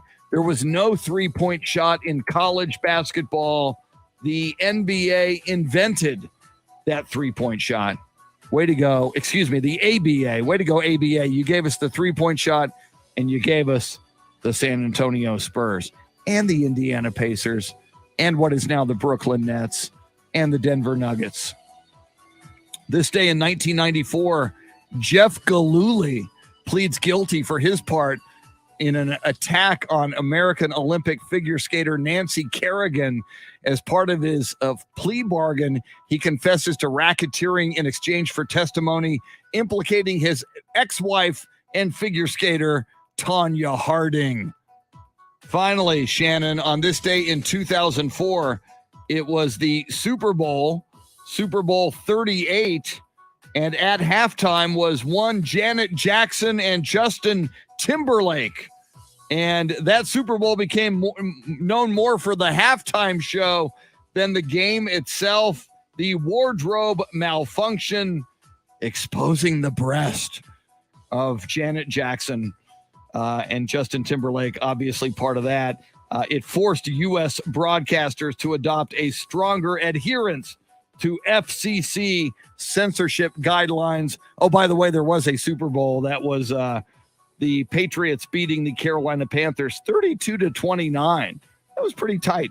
Your MVP, of course, Tom Brady, because it's the law. Shannon, your recollection of the wardrobe malfunction, did you watch it live? Of course I did, because it was Justin Timberlake, and any time he makes an appearance, I have to have the television on. It's well known that the act was planned. It just did not go over accordingly. It was an unfortunate incident, but the incident did. It's why YouTube ended up being invented, because people wanted to see that video, and so YouTube was invented. And think of all the jobs that YouTube has created since then. I mean, 5-year-olds are now unboxing videos on YouTube for millions and millions of dollars. They wouldn't be anywhere without that 2004 incident. So you can all thank Justin Timberlake and Janet Jackson this day in 2004. That's your sports history. Here's some sports birthdays. Born on this day in 1959, former NFL quarterback Wade Wilson, who as a backup went to the Super Bowl with the Cowboys in 1995, played a lot of his career with the Minnesota Vikings. Wade Wilson is a Texan, born in Greenville, Texas. Born on this day in 1966, American soccer forward. She won Olympic gold in 1996, went to the World Cup in 91 and 99. Michelle Akers was born in Santa Clara, California. And finally, pro wrestler, actress, author, mixed martial arts artist, Ronda Rousey was born on this day in 1987. Ronda Rousey was born in Riverside, California. That's your sports birthdays. That's your sports history. And now, ladies and gentlemen, boys and girls, friends, Romans, countrymen, farm animals, pole assassins, and monkeys, here's your Taco Tuesday, 1st of February, Salty Shakedown. All right, Chris, we ended yesterday's Salty Shakedown talking about all of the nicknames that Joe Burrow currently has floating around. And I think we're both in agreement that we need to dial it down a little bit. We need to all be on the same page. We need the merch to be the same. I think he ultimately, you don't give yourself a nickname, but with as many as there are for him, I think he needs to have a say in deciding which one or maybe two work best for him. But we've got some more Joe Burrow news. I saw this after it happened. I didn't think much of it, but now he's being trashed for it. Joe Burrow under a bit of scrutiny following the AFC Championship game. He did his presser after the game, and he was wearing a very nice and shiny, bright necklace. And a reporter asked him if the diamonds on the necklace were real, and he's being dragged for his response. We'll play it for you here, and we'll see what you have to say, Chris. They're definitely real. I think I make too much money to have fake ones, so these are real. I'm sorry, what was the second question? Chris, people are now saying, look, he's apparently he's not a humble guy. He's not who we thought he was. He's turning into quote unquote the rest of them. Why would he do that? Listen, I think he was asked if his diamonds were real. He could have just said yes, I guess. But then, he has fun with it. I think he gets the media side. I think he gets clickbait. I think he gets all of that. He's known for the way he's been dressing lately, the rose-colored glasses, the outfits he wears going into the stadium, the drip of the necklace is just part of it. And yeah, the dude's already made $26 million in the NFL. By the end of his rookie contract, it'll be $36 million. Why not? Why would that person think anyway that the necklace isn't legit with real diamonds? Chris, when you hear that, do you think of a guy who's ungrateful and needs to be humbled, and oh my gosh, he doesn't deserve all the love that he's getting because look at how he behaves? I absolutely do not think that. And not only, Shannon, are the diamonds real, I thought his response was real. Yeah. It's like, yeah, they're real. It's like, I make too much money to have fake diamonds.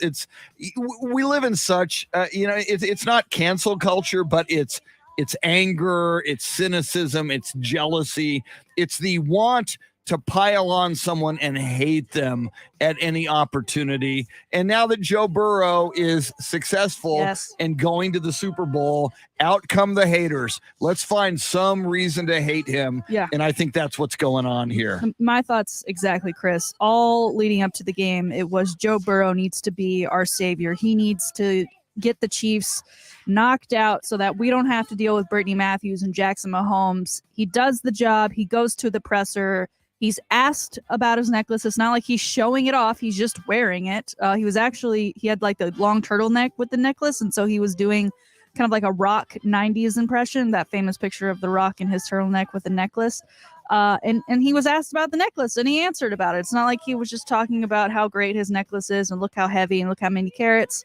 He was prompted. So you're good, Joe, but just realize more hate might be coming your way in the next couple of weeks now that you are sitting at the top. Keeping it with the Bengals, Chris, I really love this story. As we know, the Bengals, a long-suffering franchise. They won their first playoff game in many, many years when they beat the Raiders just a few weeks ago.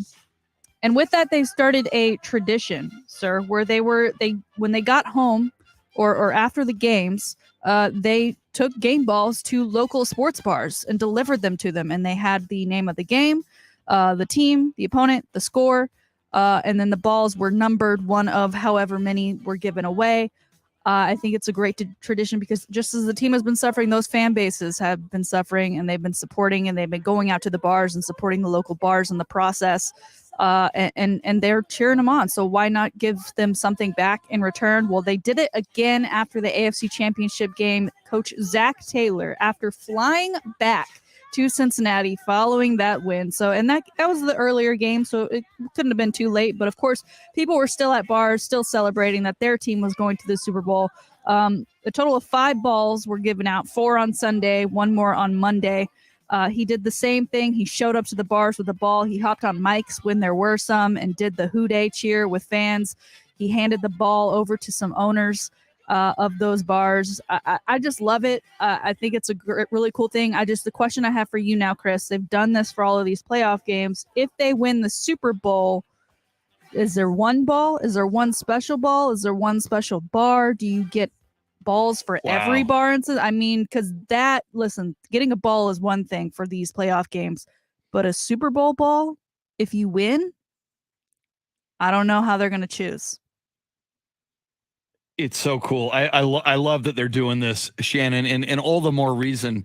I think you alluded to this too, but coming out of the pandemic, it's hard for bars to survive. Can you imagine being a sports fan in one of those bars on Sunday night and you're still partying, celebrating the Bengals going to the Super Bowl? In walks the coach, Zach Taylor, with special balls, footballs for you. I think it's cool. I don't know how they would handle the Super Bowl, but I just love it. I mean, I start to think, what if in San Antonio, the Greg Popovich walked into a bar with a Spurs basketball from the playoffs? It would be, the coolest thing in the world. So I love it. I think it's cool.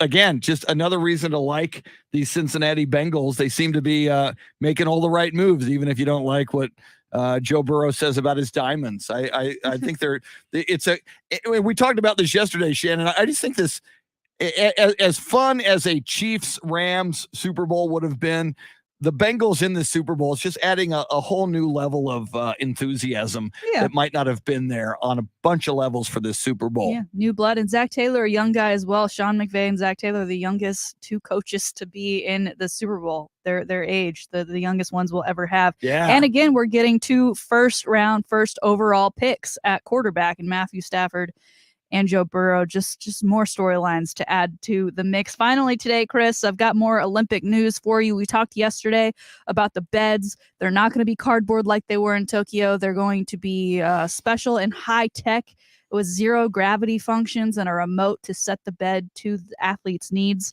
And just like in Tokyo, how we had a robot playing basketball during halftime. As part of the halftime performances during the basketball games, it was shooting free throws, it was shooting three-pointers, it was shooting half-court shots and swishing all of them.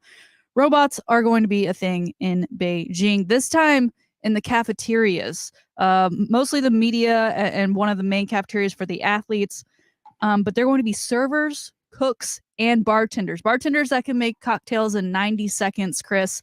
They're doing this because A, technology, and B, COVID, because it limits the interaction between people. They're still going to have dividers at each seat, and above those dividers will be conveyor belts where robots will come and drop your order off, and you grab it from above and you put it down. You can place your order. They even have a robot that makes hamburgers. They're going to have a very authentic and cultural Chinese food available, as well as some Western foods and fast foods, they said. My question is, if you're told a robot is making your food, to me, that doesn't sound like it's going to be high quality food. I get the delivery. I get maybe like the cool bartender thing. I think we've all by now seen like the coffee vending machines in the airport, right, where they can make your cappuccino. But I don't know about this. I don't know if that food's going to be as good as maybe it has been in other Olympic villages. So strange. Robot bartenders, robots serving you, robots making the food. I mean, I can see it both ways. Yes, certainly a chef. The human element involved in it is part of what makes food exceptional. But you've got to also wonder, I mean, Chinese technology, can they program these robots to make outstanding food?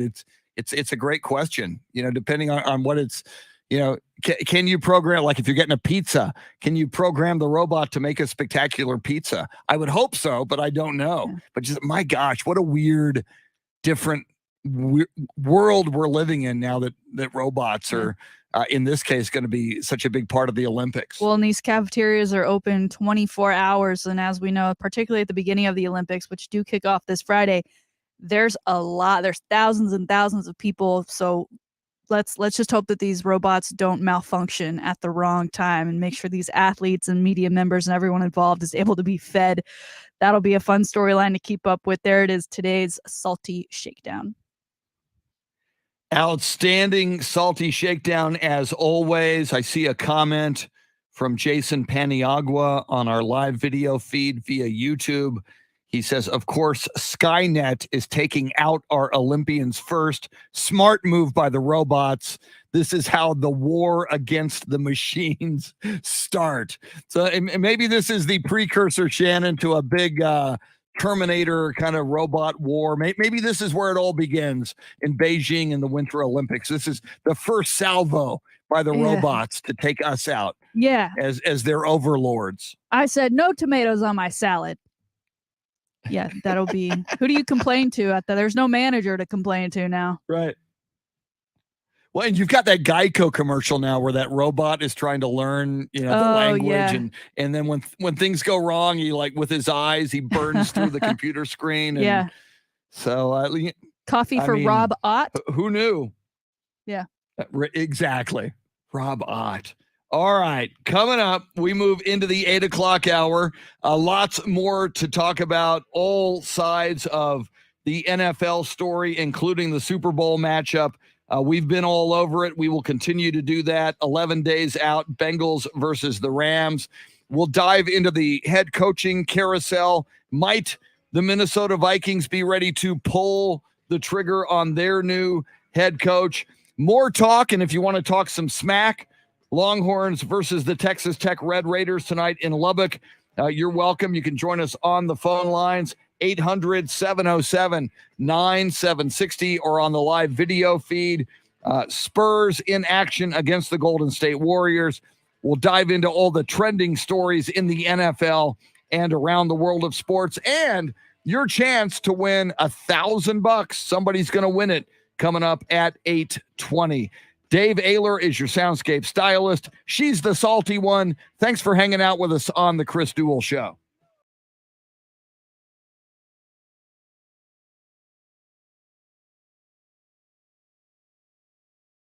All right.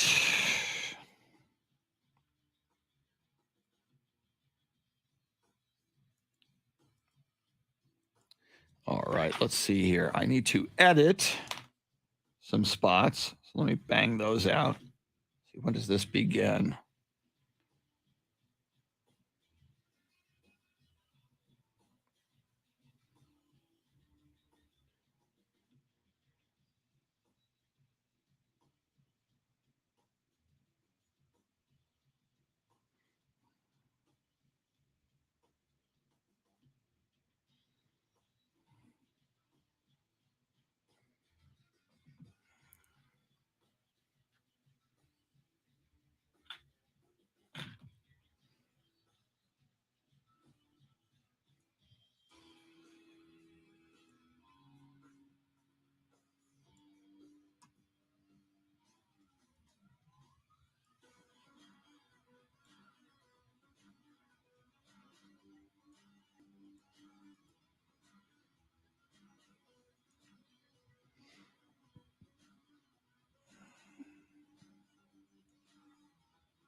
I'm editing. Whoops. Or am I?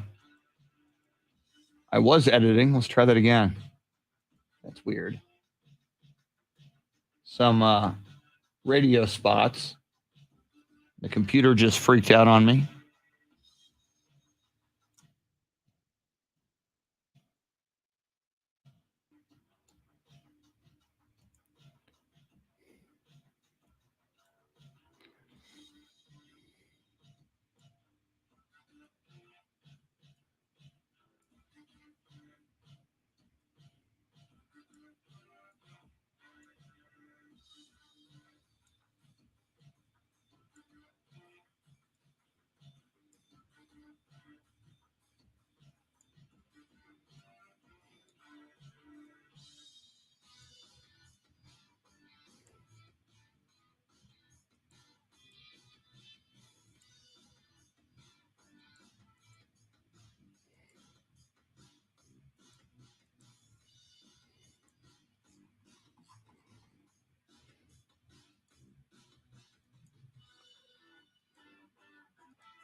All right, let's see here.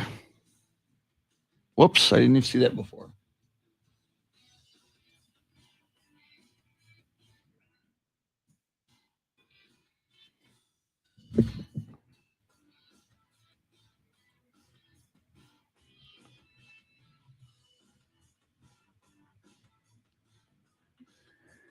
We've got that audio that Shannon sent from the Texas Tech basketball coach. We'll play that here in this segment. Yeah, it says Coach Adams has a message for Raider fans. Oh, what is the other one? Oh, Chris Beard. Yeah, let's have both ready. At this point, yes. Thanks.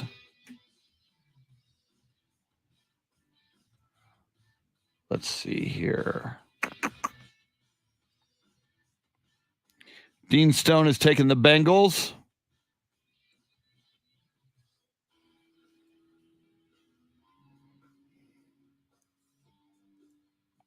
All right, I did that. Now I need one more. Let's see here.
All right.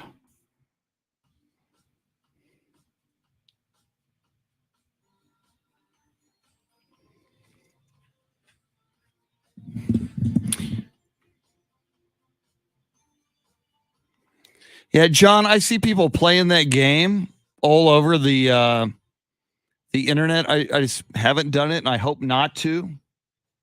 I don't want to. It's just one more inane distraction in my life that I don't need. But it's wildly popular. I saw Don Harris, news director at News 4 in San Antonio, playing it and posting some of his results. So apparently it's a big deal.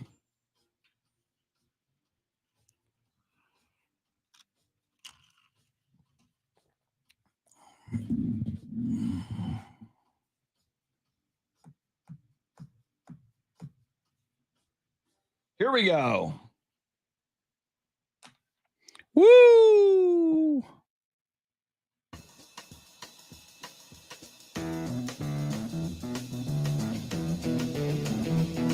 This is the Chris Duel Show. You know the day destroys the night. Night divides the day.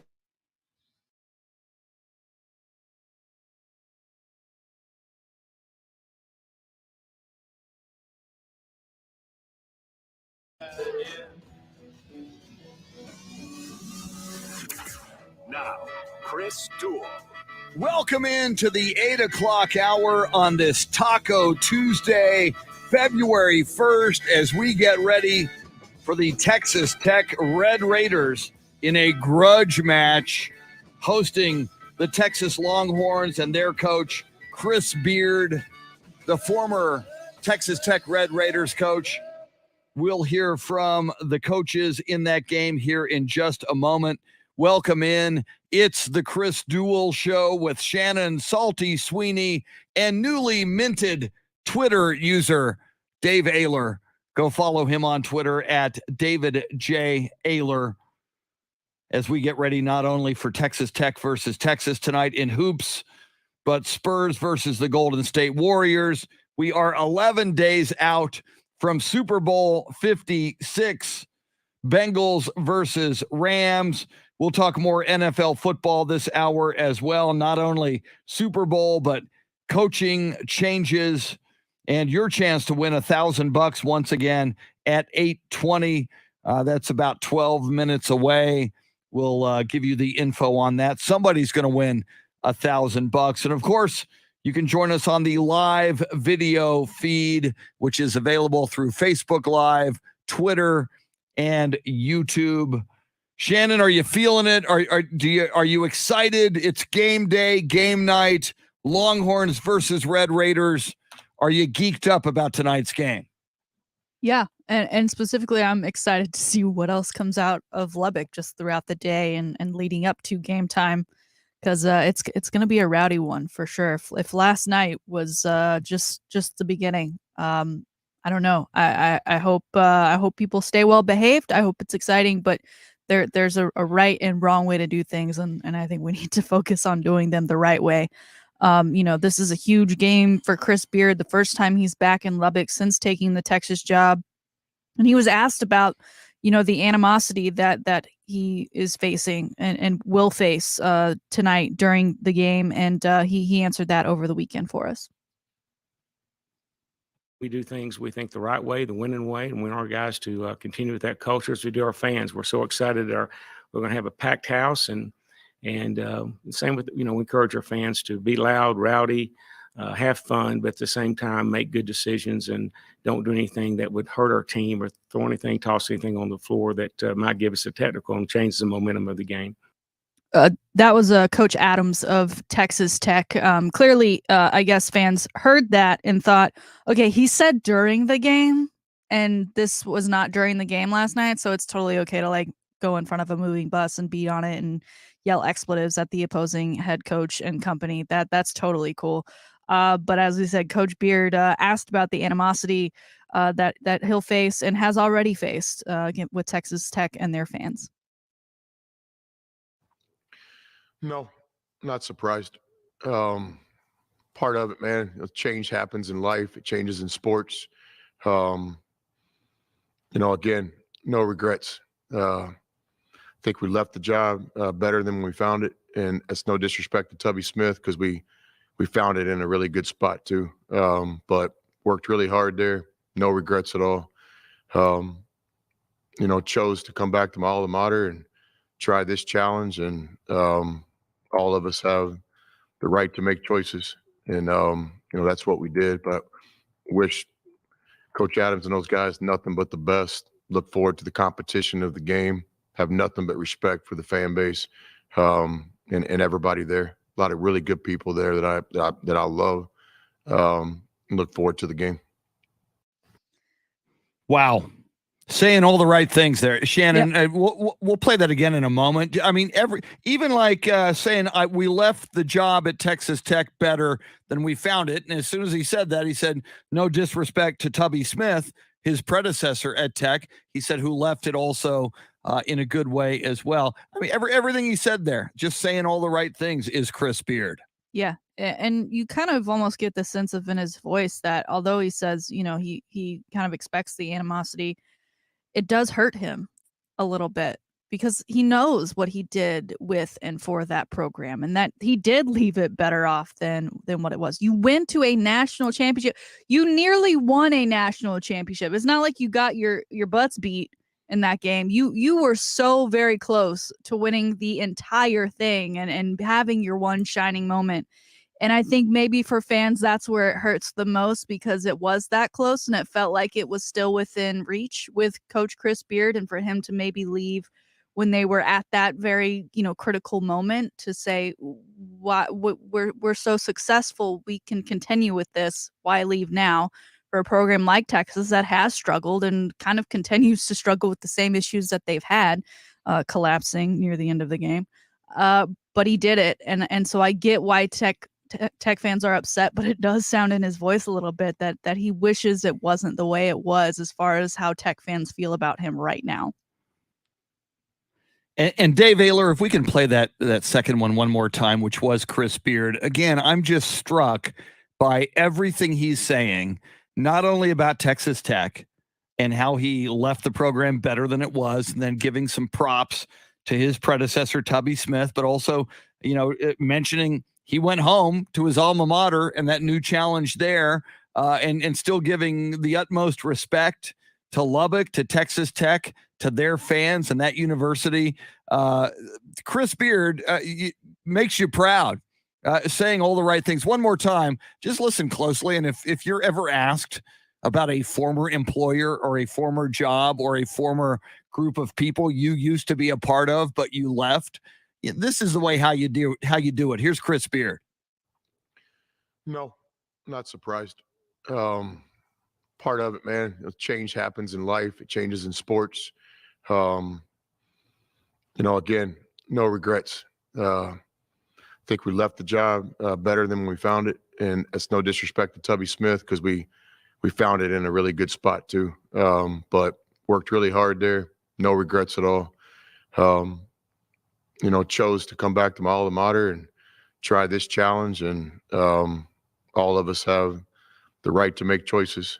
And, that's what we did. But wish Coach Adams and those guys nothing but the best. Look forward to the competition of the game. Have nothing but respect for the fan base and everybody there. A lot of really good people there that I love.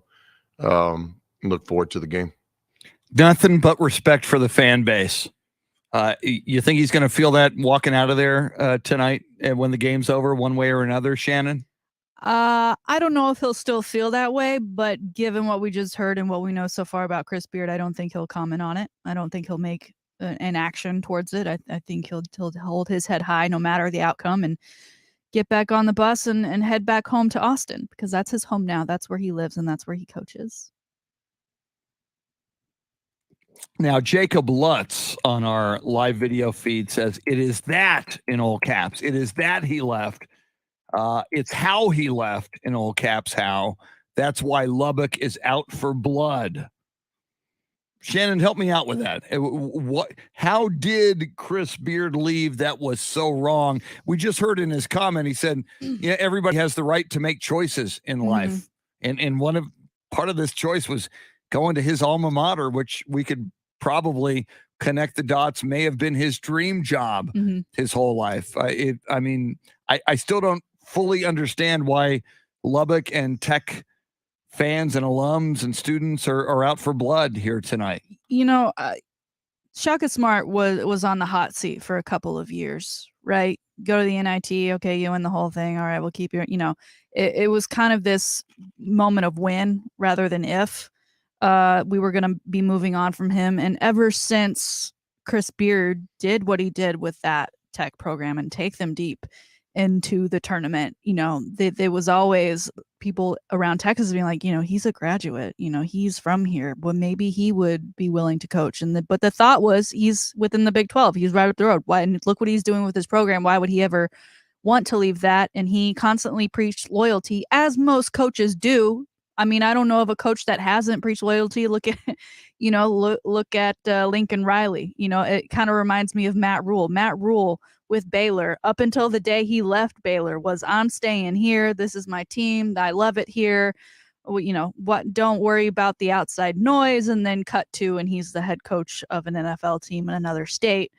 I think that's part of what hurts Tech and the Raiders, because up until it happened and the announcement was made that Chris Beard was coming to Texas, with deep in their heart of hearts, they did not believe that he would make that switch. From everything he said, and they thought to be true, up until that moment, he put back on the burnt orange and threw the hook 'em up in the air. I think they thought that was their man and going to be their man for years and years to come. And that's just not the case. Getting another comment here from Ed Shannon, who says UT's hiring of Chris Beard validates Tech's great decision to hire Beard in the first place. Yeah, I mean, he did a great job, as you document, Shannon. Took him to the cusp of a national championship, and Texas, wanted him. And in Chris Beard's words that we just heard twice, he left that Texas Tech program better than he found it, and he walks back in with all the respect for the university, the fan base, everything associated with Texas Tech. So. And it happens. You mentioned college football. You mentioned in all of sports. Everybody has their price. Everybody has a dream job that they would like to go pursue. I mean, even Tom Brady willingly left the New England Patriots. You would hope that fans in New England, after all that Tom Brady did for the Patriots, would not assail him when he returns, and he did this past season to New England. So it's going to be very fascinating just to see how Texas Tech fans behave tonight. And again, that's 8:00 tonight. It will be nationally televised on ESPN2. And I think it's one of the highlight must-see games of the college basketball schedule this year. Yeah, absolutely. And this is game one of two. The Tech fans will make their way to the Frank Irwin Center for the final time. And the other point of this is Texas isn't long for the Big 12. So Texas Tech is only going to get a few more chances to get their regular season wins in over a Texas program and Chris Beard for that matter. But also, as a Texas fan, this, when we got Chris Beard, I wasn't surprised, because that's just what Texas is great at getting what they want. They may not get the results they want out of it, but they are great at getting what they want. I mean, they pull CDC, the athletic director, Chris Del Conte from TCU, cut to, here we are, the former head coach of TCU, no less than months after resigning as the head coach of a Big 12 football program in the Horned Frogs, Gary Patterson, working as an assistant to the head coach at Texas football. They do this with Chris Beard. It's just what Texas does. It's what they're good at. It's part of why they're one of the biggest schools in sports, across the country and recognizable around the world. Again, it doesn't always produce results, but to me, it's just not surprising that Chris Beard ended up here at the end of the day. All right. Coming up, we're approaching the 8:20 mark, and we do this on the 20s throughout the day. We start at 7:20, go all the way until 6:20 p.m. It is the Grand in Your Hand cash contest, a chance to win $1,000, and somebody does win $1,000 every hour on the 20s. So we think it may as well be you. Here comes your keyword. You take this keyword to one or both of the websites, and you're in the running for the $1,000. Here's the keyword. Now your chance to win $1,000. Just enter this nationwide keyword on our website. Family. That's family. Enter it on our station website now. Family is your keyword. You can take that to either or both. AM1300thezone.com and or ticket760.com, and you're in the running for $1,000. Think about it. Take it to both websites. You double your chances to win, which is way, way cool. We haven't talked about this yet, Shannon. What I guess they're calling him the master of ceremonies tonight in Lubbock, Ric Flair. Woo! The wrestler. What now? Is he just a gun for hire? Did they just decide to throw money at Ric Flair, or does he have an allegiance to and an association with Texas Tech? I have no idea. Someone needs to enlighten us on this one, because I'm not sure where this is coming from or what the connection is. But that I mean, for the excitement that's already surrounding this game, I mean, why not add a Ric Flair? Yeah. As if it needed more. What, I know it's cool. It's an added thing, and given the national television exposure from a program perspective, why not? I kind of like it. I like more of the circus aspect to this, which is cool. But I also wonder, and Shannon, more and more now we're hearing that this winter storm is descending upon North Texas will eventually be in South Texas and Central Texas. But obviously it's coming from the north. It'll hit North Texas first. We talked about and heard earlier this morning about all of these students and fans camping out to get into this arena tonight in Lubbock. My God, the weather is probably in the next few hours going to turn even worse in Lubbock. You've got to be pretty committed. You've got to be a pretty hardcore fan. And I hope you brought layers of clothing and maybe something to warm you up if you're going to be out in the elements for all of these hours leading up to this game tonight. Yeah, I don't know what time doors would typically open for an 8:00 tip up there in Lubbock, but I would hope that maybe because it is finally game day, if weather is looking like it's going to get worse, that maybe they do let those students inside to at least get out of the cold and the wind, because I'm sure it's windy as heck up there as well, and get comfortable and ready for that game. I think they'll maybe calm down a little bit if they're more comfortable, right? I don't want them to be freezing and be like, the best way for me to warm up is to be as wild and crazy as possible. Like for me as a Texas fan, I need you to let them in earlier. Yeah, currently 49 degrees in Lubbock. I'm looking at the Weather Channel numbers. Not that bad. I'm looking at the hourly forecast. By game time, it'll be well, no, okay. Now it's being updated. Oh, that's okay. That's It doesn't really hit until tomorrow. So by game time, like 46. Now tomorrow, by midday, it'll be 28 degrees. Tomorrow night, 22 degrees in Lubbock. So luckily for those fans, they're gonna miss the winter blast by about a day or an evening. So they should be okay, which is good. I don't want any fans suffering or getting any kind of frostbite or suffering from bad weather conditions. Oh, yeah. I don't know if a school, I feel like at that point, a school would have to say, listen, no camping out. No, we are not going to allow your parents to sue this school because you decided to camp out in freezing cold temperatures. Not going to happen. Now, speaking of schools and kind of shifting gears back into the Super Bowl for a moment, kind of interesting what the school districts in Cincinnati have decided to do regarding the Super Bowl and the Monday after the Super Bowl. This is kind of an interesting move, and I'm sure the kids are kind of happy. What do you know about that? Cincinnati is doing what America should do. All schools across the country, all corporate across the country, they have given the students the Monday off after the Super Bowl, okay? Because they're all going to stay up and watch it. And I know what the Super Bowl usually kicks off 5:30 Central. So it's not the latest of games, right? Compared to your Sunday night, Monday night, 7:30 kicks. but to give them the day, because emotionally, win or lose, it's going to be a ride. Maybe not for those kids, but for their parents, right? I think people are like, kids aren't going to like stay up and drink and party. Well, no, but the people who get them to school and help them get ready for school are. Maybe we should think about them. Maybe we should consider them The teachers. in the matter. Yeah. So I'm Right. curious now that kids don't have school the next day, because that's one thing, right? Like kids don't have school, and the parents, as we know right now, we haven't heard of like a ton of offices or whatever being like, no, take the day off. And be like, hey, but my kid doesn't have school. I've got to like watch them. So can I have the day? Because they just did this to me. I didn't ask for it. They did it to me. But I'd love to take a day off. I think it's long been argued, right? They won a Super Bowl on a Saturday, but the NFL on a Saturday is just kind of weird. Got to be on a Sunday. Why we just don't have that Monday off, I don't understand. Well, and imagine if the Cincinnati Bengals win the Super Bowl, and it would be their first Super Bowl championship ever.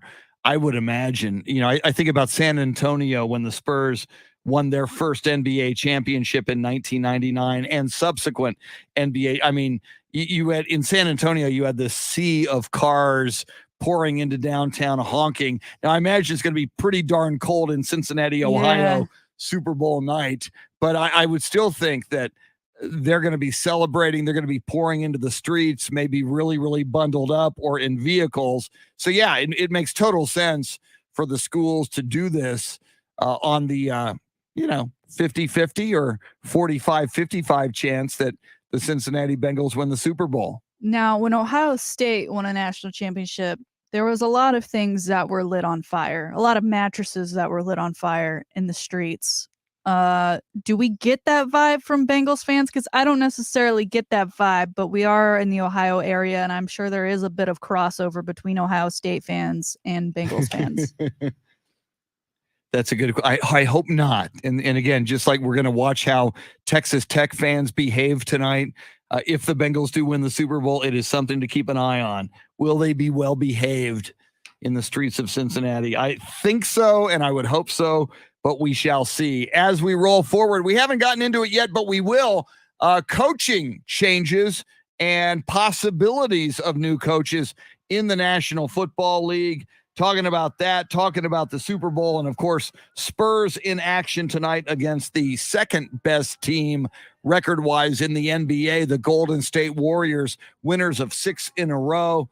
Lots more to talk about in the next half hour. She is Shannon Salty Sweeney, Dave OEHLER, your Soundscape Stylist. Don't go anywhere. Hanging out with you till 9 on the Chris Duel Show.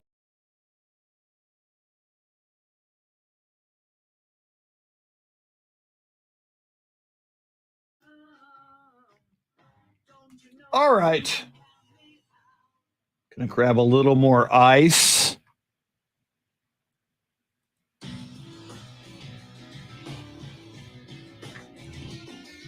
There's an idea.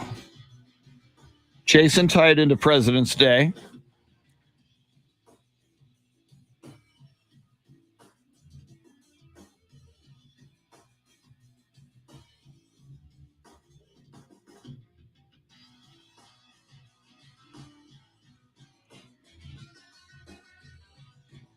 I am going to grab some more ice, and I will be back.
Good morning, Frank Ramirez. What is up, Frank? Let's see here. Now, what is that? That was the third one. I need two more.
Something that you might be able to get into later in the week. I just found something. This is from December on wealthygorilla.com. 20 richest NFL players in the world. Wow, that sounds great. Okay. Wealthygorilla.com, or just Google the 20 richest NFL players in the world. Okay. They kind of cheated. Some like Al Davis is on there. I don't think he's a good player.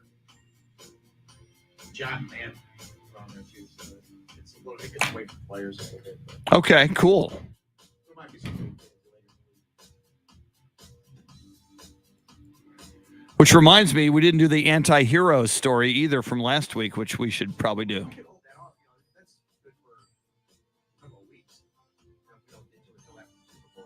True, but yeah, I like it. I want to remember to get to that.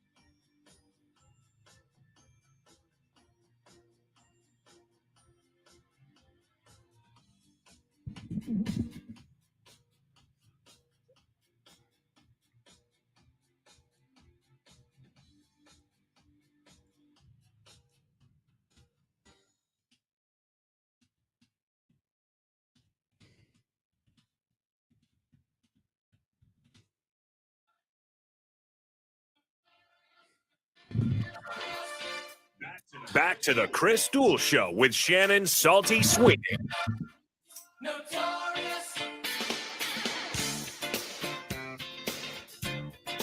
Welcome back in. It is the Chris Duel Show with Shannon Salty Sweeney on this Taco Tuesday, February 1st, getting you ready for the Texas Longhorns and the Texas Tech Red Raiders in a bit of a grudge match, at least from the perspective of Texas Tech fans.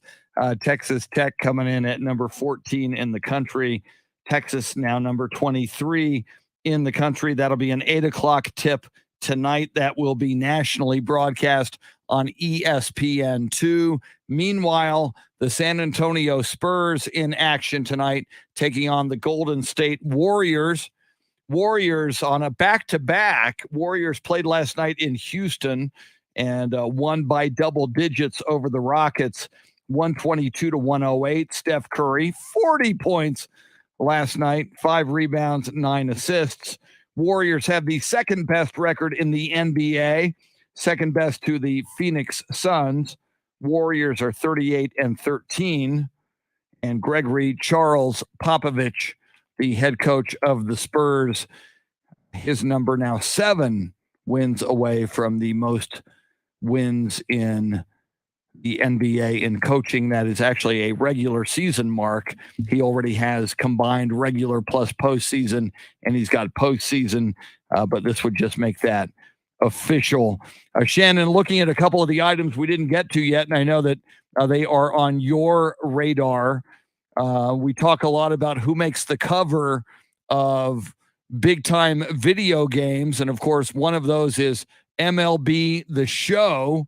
And that has been revealed as who the next cover star of that game is. Yeah, the show 22 is going to drop later this spring. And of course, right now, the MLB in a lockout. So small chance it might be the only baseball action you get for the MLB this year if things don't get settled there. But the cover star for this edition is one Shohei Ohtani, of course, an incredible player, made tons of headlines, will probably continue to do so. But what's so fantastic about this is he's the first Asian athlete to be featured on a cover of a video game in the U.S. that's centered around the 4 major sports. So making history with this. That's a big deal. I didn't think about that. Wow. And you got to wonder, the LA Angels, with Shohei Ohtani and Mike Trout, you just wonder, they have such a hard time breaking through. And you would have thought maybe by now they'd be, a perennial playoff team, but they're a team that just has not broken through yet. And you just wonder if maybe they're on the cusp. And certainly with Shohei Ohtani and as successful as he's been, and kind of like a modern day Babe Ruth, a guy who can hit and pitch. He's a pretty remarkable athlete. Yeah, so super exciting for him, and hopefully a season will come about so he can prove as to why he earned that spot on the cover this year. And that is so cool, though. I didn't even think about the first ever, Asian athlete on the cover of that video game, and so rare for a breakthrough athlete in the United States in a sport. In the case of baseball, of course, in basketball, you had Yao Ming, you had Lynn Sanity. It's kind of cool to see, and certainly baseball, like basketball, certainly the NBA and basketball even more so, but certainly baseball is indeed international, a homegrown American sport that we talked during the pandemic when MLB was shut down. Certainly the Korean Baseball Association wound up being carried on the 4-letter network and getting American exposure. So certainly it is an international game. So it was inevitable, and it's probably about time that something like this happens in the United States. Oh yeah, and it's a huge game. I mean, if I was a little more into baseball, I'd probably pick it up because I do like all the other sports games, but I know it's a huge game that a lot of kids line up for. They get excited for. It's part of what gets them into the baseball season. So, and I'm sure this guy, a lot of jerseys is going to be sold for him this year, especially after this cover. Very, very cool. Another story, Shannon, I'm curious about, we talk about the financial side of sports. And certainly in the era of name, image, and likeness, a lot of money is being generated involving college sports and colleges. And this is not necessarily yet a name, image, and likeness story, but a brand investing a lot of money into Texas athletics. What do you know about this one? Yeah, Tito's Vodka, I think something that a lot of people are familiar with in these parts.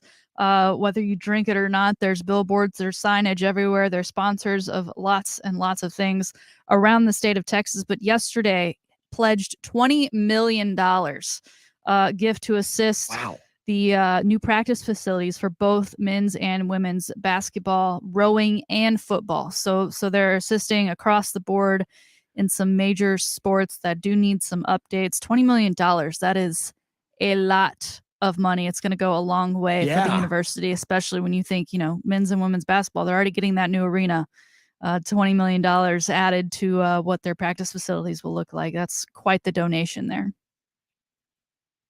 Okay, now I'm getting we're getting a message, and I want to run it down. I put it on the board, and I don't see that. I've got one of our we've got Tom telling us on Facebook Live that Tom Brady has made the announcement. Do you know anything about that, Shannon? If you go to Tom Brady's Twitter right now, he has posted, "My playing career has been such a thrilling ride and far beyond my imagination and full of ups and downs. When you're in it every day, you really don't think about any kind of ending. As I sit here now, however, I think of all the great players and coaches I was privileged to play with and against. The competition was fierce and deep, just how we like it. But the friendships and the relationships are just as fierce and deep.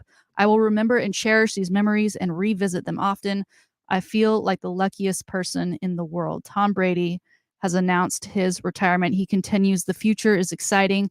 I'm fortunate to have co-founded incredible companies like Autograph.io, Brady Brand, and TB12 Sports that I'm excited to continue to help build and grow. But exactly what my days will look like will be a work in progress. As I said earlier, I'm going to take it day by day. I know for sure I want to spend a lot of time giving to others and trying to enrich other people's lives, just as so many have done for me. With much love, appreciation, and gratitude, Tom." Wow. There you have it. Breaking news on this first day of February. And Tom Cunanan telling us that on Facebook Live. So we give you some props as a listener on that as well. But here we are in the 8 o'clock hour this morning, and it's now being put out there across social media. Tom Brady makes it official. He is retiring. Shannon, you talked about this earlier in the show. When it happens, and you've not been a Tom Brady fan. I've flipped on Tom Brady the last few years. I've kind of enjoyed him doing what he's done in his 40s. But when he goes, it's certainly the end of an era. And I think we're kind of sad to see him go. What is your reaction now as you process this breaking news? It's not the way I think that I thought he would announce it. To go with just kind of a little message there. I was, like, I think earlier, expecting a bit more of a production. It's also, on the heels of all of the speculation that maybe he decided, you know what, let me just end it now because it's not going to stop. But yeah, Tuesday, February 1st, 2022, the end of an era. And for him to, he does it on his Instagram post, and I think the same thing too. I kind of expected a kind of a video thing, maybe something with a little bit more production. If you want to go read that, you can go to Instagram.com. It's on his Twitter as well. At Tom Brady on Instagram. Okay, it's on his Twitter as well. But there you have it. Tom Brady has retired. I see JJ Watt has responded to Tom Brady on Instagram. JJ writes with his verified account, "Congratulations and enjoy the next chapter, brother. Greatest of all time." JJ Watt adding a GOAT emoji. So Shannon, clearly, while we had a little precursor to this over the weekend as the story broke, Tom Brady choosing to make it official today. And this will almost certainly dominate the sports headlines throughout the day and into the night tonight. Yeah, I kind of feel bad for people who have shows coming up because they're having to throw everything out and scramble and find footage and find audio and find everything. And lucky for us, usually news breaks right after we get off the air. So thank you, Tom, for doing this for us before we get off the air this morning.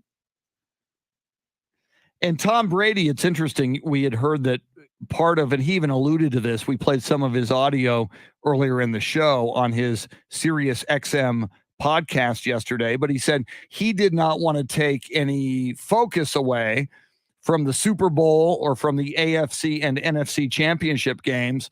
And, we're still 11 days out from the Super Bowl. It's not until next week that the Bengals travel to Los Angeles and that, you have media day and a lot of focus on the two teams on the ground and in place in Los Angeles. So certainly if Tom Brady wanted to make this announcement before the Super Bowl, this is a pretty good day to do it, I think. So there's still 11 days of Super Bowl hype coming. And for whatever reason that Tom Brady chose to make this announcement today, here we have it. And if you're just tuning in, it is official within the last few minutes on his Instagram and Twitter pages.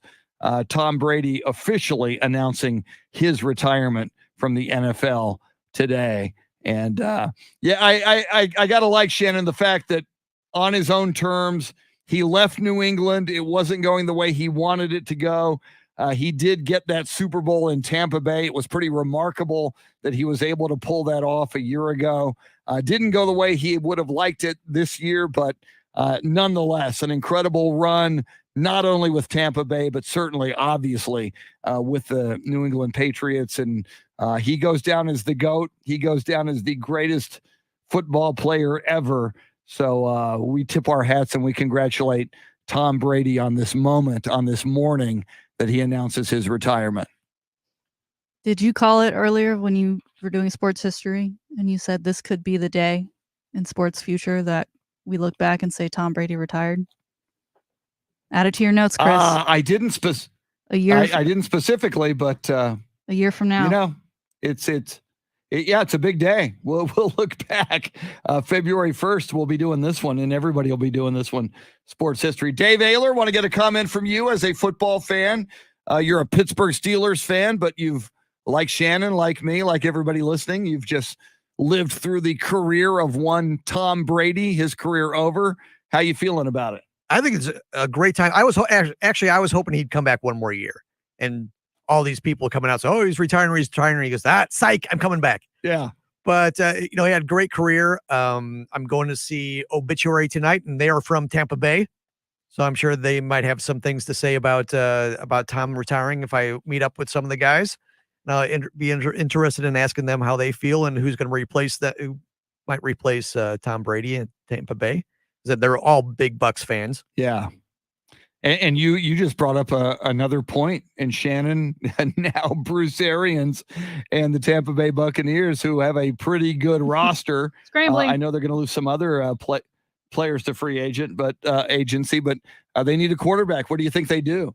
I think they need a quarterback and probably a tight end because I foresee Gronk saying, yeah, I'm done. He brought me back. I came back with him, but I'm going out with him as well. It's a great question. What's the over-under on Gronk's announcement? Does it happen this morning? Does it happen this afternoon? Does it happen this week?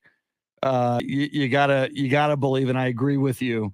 Gronk probably, who has so many other opportunities to make money, whether it's in the media, whether it's in wrestling or whatever. So Shannon, that was quite the final half hour. We get the big Tom Brady announcement. I mean, wasn't expecting it, but hey, roll with the punches, I guess. Yeah. Best of luck, Shannon, to your Texas Longhorns tonight at Texas Tech. Your prediction for tonight's Red Raiders Longhorns grudge match. I gotta feel like Chris Beard has really pumped up this team. They've got plenty of bulletin board material to go with after what took place last night. I gotta go with my horns. Hook 'em. I got a feeling Texas wins this one as well. Tech is favored. I got a feeling Texas wins this one tonight. Dave OEHLER, great job as always, sir. Thank you. Thank you very, very much. Paul Alexander in here with Shannon tomorrow and on Thursday. That should be some great radio. We will see you later. Have a great Tuesday.